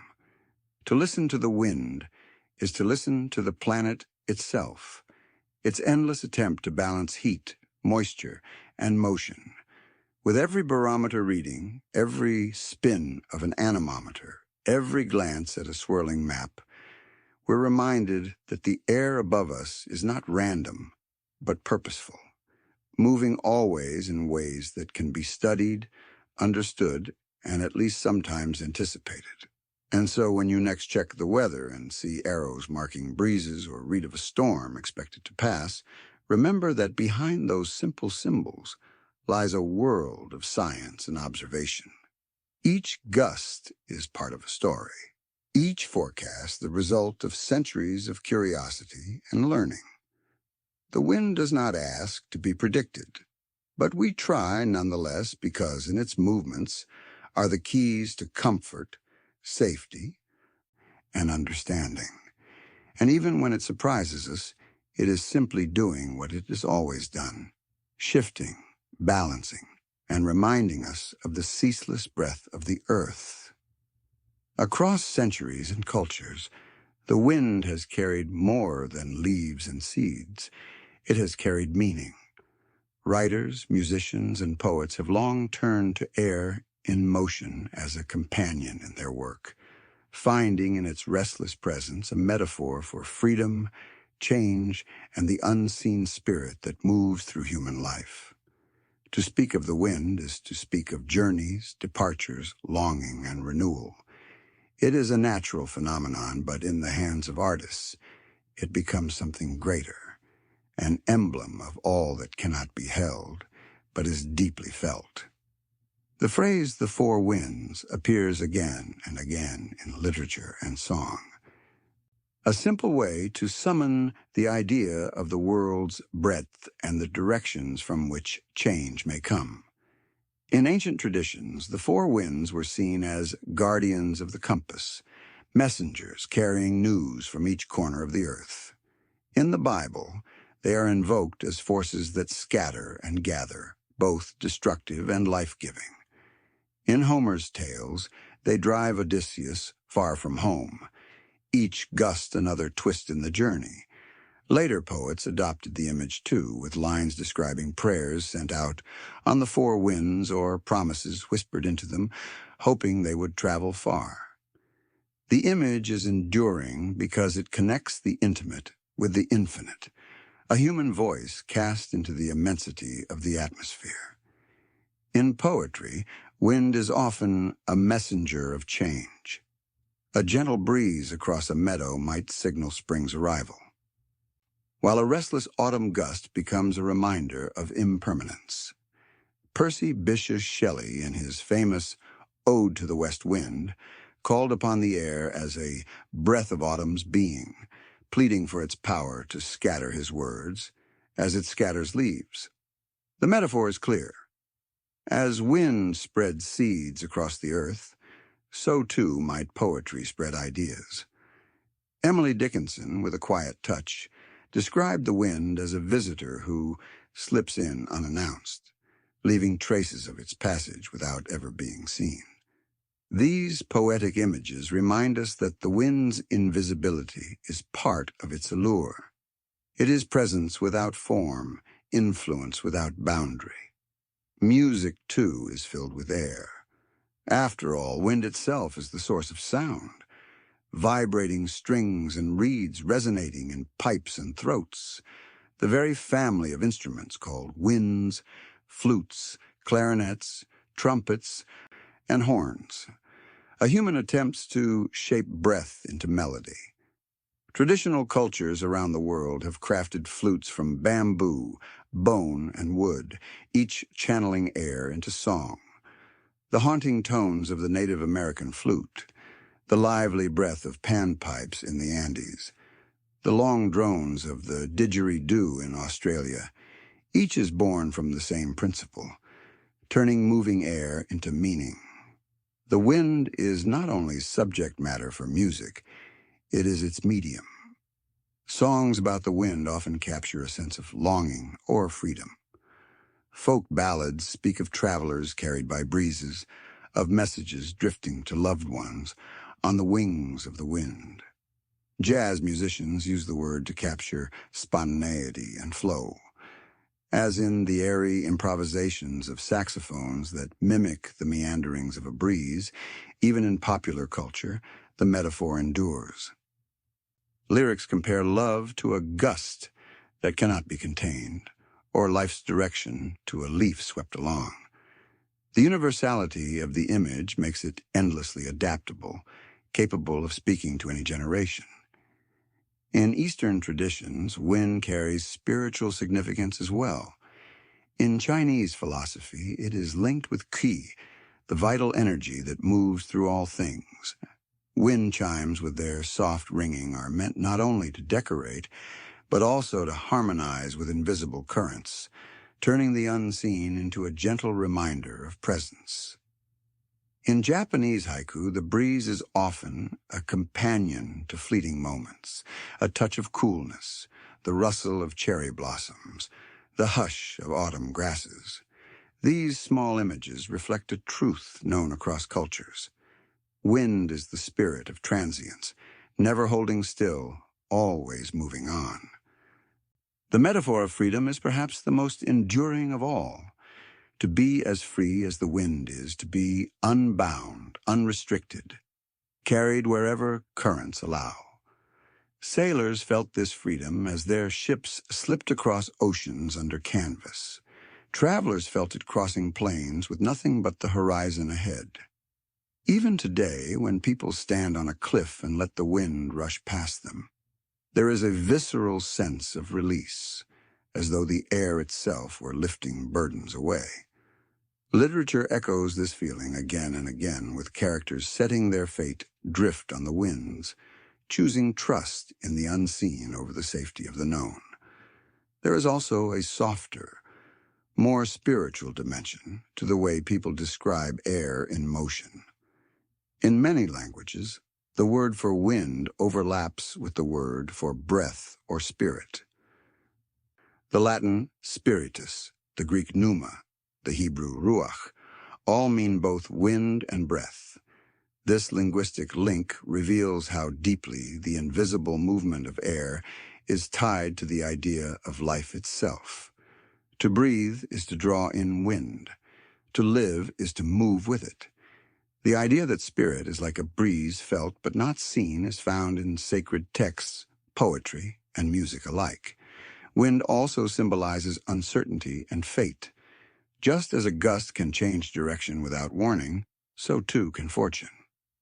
In Shakespeare's plays, characters speak of taking advantage of the tide in the affairs of men, suggesting that seizing the wind's favor can determine destiny. The unpredictability of the atmosphere mirrors the unpredictability of human life, and so authors have long used it as a metaphor for chance, change, and opportunity. Despite its varied meanings, there is always calm to be found in the wind's metaphorical presence. Even when it represents change or uncertainty, it does so in a way that reassures. The air moves because the earth seeks balance, and in that movement is continuity. The same breeze that carried the words of ancient poets carries our own today. The same wind that shook the sails of Phoenicians and Vikings fills modern kites above city parks. Across centuries, the image of wind has remained steady, an unbroken metaphor that connects us to the past while pointing toward the future. Imagine for a moment standing in a field as the day turns to evening. The breeze brushes through the grass, a quiet reminder of forces that have no beginning or end. To a scientist, it may be pressure differences at work. To a farmer, it may be the promise of rain. To a poet, it is freedom, longing, or spirit. The beauty is that it can be all these things at once. The wind is not only a fact of weather, but also a canvas for human imagination, a presence that inspires song, verse, and story wherever it blows. In this way, cultural winds are as important as physical ones. They reveal how humans interpret their environment, finding meaning in the invisible. They show that even something as ordinary as a passing gust can become extraordinary when filtered through art. And they remind us that for all our differences, people across time and place have stood in the same breeze, listened to the same whisper, and felt the same urge to put its motion into words and music. The wind will always be more than physics. It will remain a metaphor for what cannot be pinned down, for the journeys we take, for the freedom we seek, and for the spirit that moves through all living things. In poetry, music, and story, it continues to speak, a timeless voice, gentle yet insistent, carrying across centuries, across cultures, across the very air itself. The winds of the earth have always been restless, shifting with the seasons, guiding rains and storms, and carrying warmth and cold across the globe. Yet today, those familiar currents are being reshaped. As the climate warms, ice melts, and oceans heat, the atmosphere adjusts. The winds, ever sensitive to imbalance, respond by changing their patterns. They become, in a sense, messengers of change, revealing in their altered rhythms the story of a planet in transition. One of the clearest ways this is felt is in rainfall and drought. Winds are the invisible couriers that carry moisture from sea to land, shaping when and where rain falls. In some regions, the strengthening of certain currents has brought heavier downpours and floods.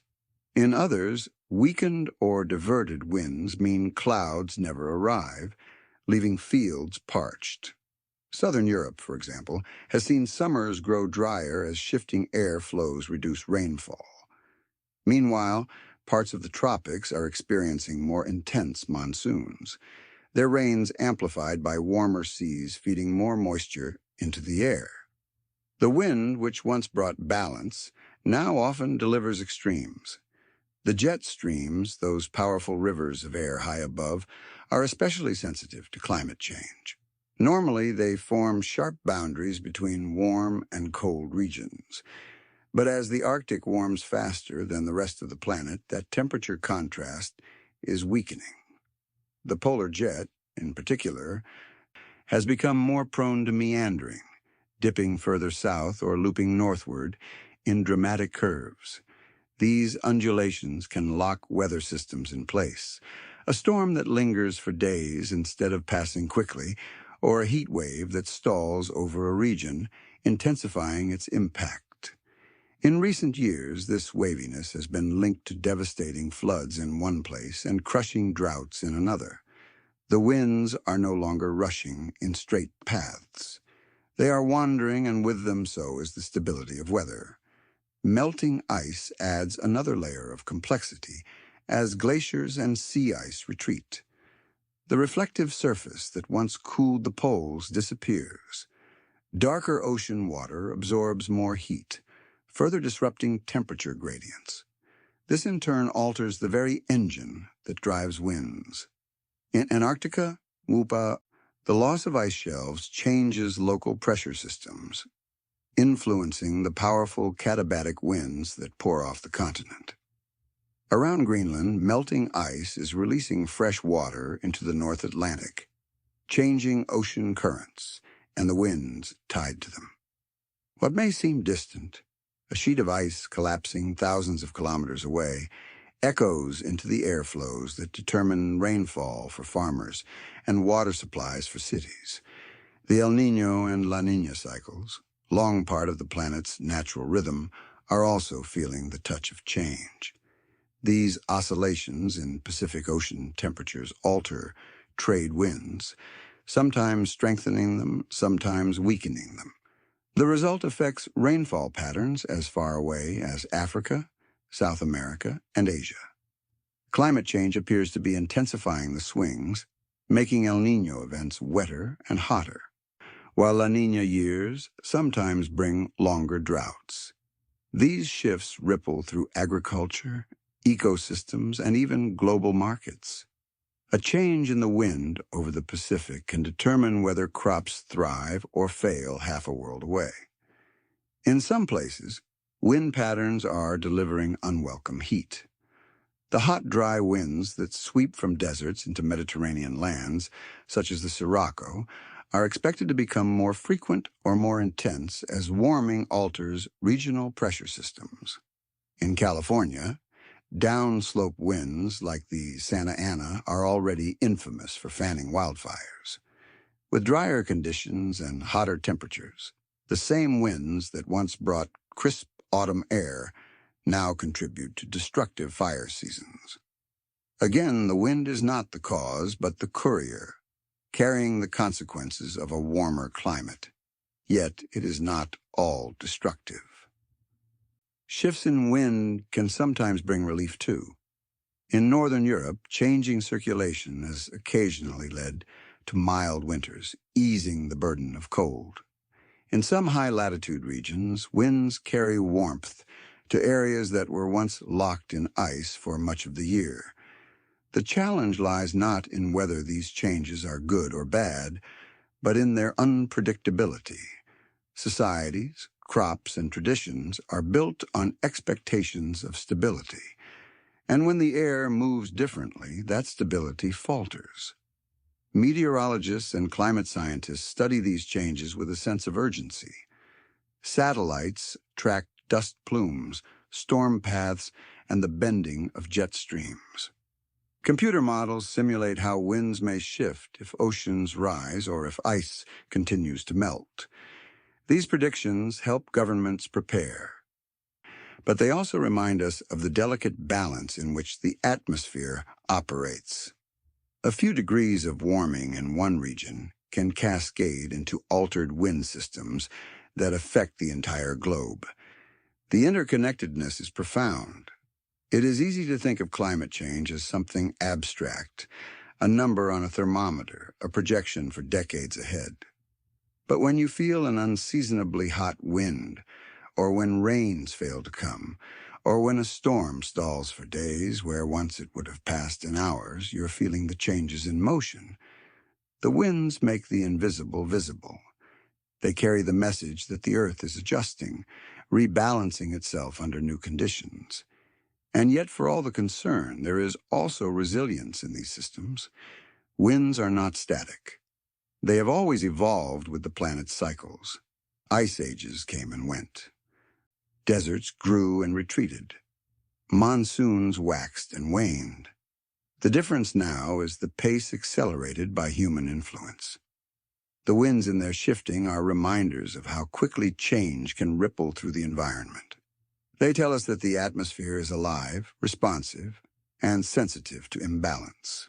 There is a quiet honesty in recognizing this. To feel a breeze that arrives earlier than expected, or to notice storms that linger, is to sense the planet speaking. The message is not shouted, but carried gently, insistently on the currents of air. The wind has always been our companion, moving ships, turning mills, scattering seeds. Now it also carries a warning that the balance we depend on is delicate, and that the choices we make will shape how the air moves in years to come. Still, there is reassurance to be found in remembering that the wind is at its core a balancing force. It seeks to move heat from where it is too abundant to where it is scarce to even out the differences that the sun creates. Even in its altered patterns, it is striving for equilibrium. Hurricanes redistribute tropical warmth. Jet streams shift to spread polar cold. Monsoons carry moisture inland. The winds may change, but their purpose remains the same, to balance the scales of the earth. In this way, wind is not only a messenger of change, but also a symbol of continuity. It reminds us that the planet is dynamic, never still, and that our place within it is to listen and adapt. When the air moves differently, it is telling us something. It is asking us to notice, to adjust, and perhaps to find harmony once more with the systems that sustain us. So the next time a breeze brushes your face on a strangely warm winter day or a storm lingers longer than you remember from childhood, pause for a moment. That motion of air may be more than weather. It may be the voice of a planet in transition, the breath of a world reminding us of its fragility. The winds are not enemies. They are messengers carrying truths across continents. And in their ceaseless movement, they call us to acknowledge change, to respect balance, and to walk more gently beneath the restless sky.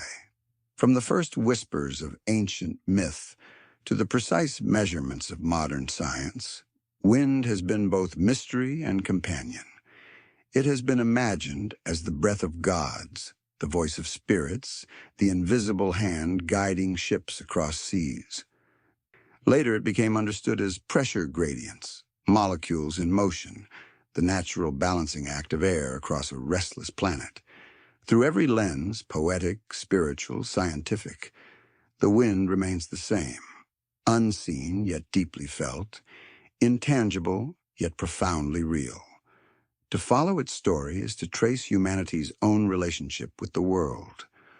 Long ago, when explanations lay in the realm of myth, people gave the winds names and personalities. Boreas, Zephyrus, Notus, and Eurus filled the Greek imagination. In Asia, wind was bound up with chi and balance, a vital energy moving through sky and body alike. In India, the monsoon was worshipped as both savior and destroyer, its arrival celebrated in festivals that still fill streets with song and color. These cultural echoes reveal how wind was never just air in motion. It was a force too intimate and too important not to weave into stories of creation, love, and fate. Later, with the rise of exploration, the winds became partners in adventure. Polynesian navigators read their voices in the waves, guiding canoes across thousands of kilometers of open water. European sailors depended on the steady trade winds to carry them to unfamiliar continents and home again. Ships became instruments tuned to invisible currents, and sailors learned a deep intimacy with the atmosphere, trimming sails not in defiance, but in cooperation. The wind was not simply moving them, it was deciding their possibilities. It shaped maps, empires, and exchanges that linked the farthest reaches of the earth. On land, windmills extended that partnership, turning air into labor. Their creaking arms ground grain, pumped water, and in the Netherlands, quite literally, reshaped the land itself. Each turning blade was proof that humanity had found a way to converse with the air, to let its endless motion lighten the burdens of daily work. In time, those humble mills evolved into towering turbines, vast machines that now feed electricity into modern cities. The continuity is striking.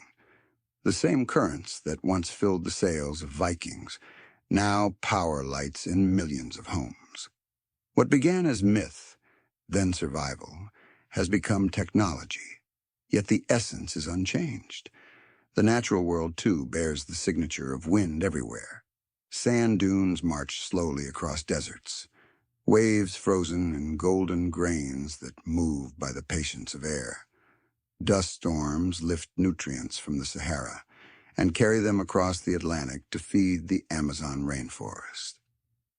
Pollen drifts on spring breezes, ensuring the renewal of forests, fields, and grasses that sustain life. In mountains, katabatic gusts sweep cold into valleys, while along coasts the ocean exhales by day and the land sighs back by night. Each current, large or small, is a thread in the tapestry of the atmosphere. And at the grandest scale, Winds form the heartbeat of climate itself. Hadley cells rise and fall. Jet streams circle the globe. Monsoons pulse with seasonal rhythm. These vast patterns dictate where rains fall, where deserts expand, where crops can flourish. They also remind us of the fragility of balance. As ice melts and oceans warm, the air adjusts and winds shift in response. Storms linger, droughts lengthen, and rainfall grows erratic. In these altered patterns, the wind becomes a messenger carrying the story of change.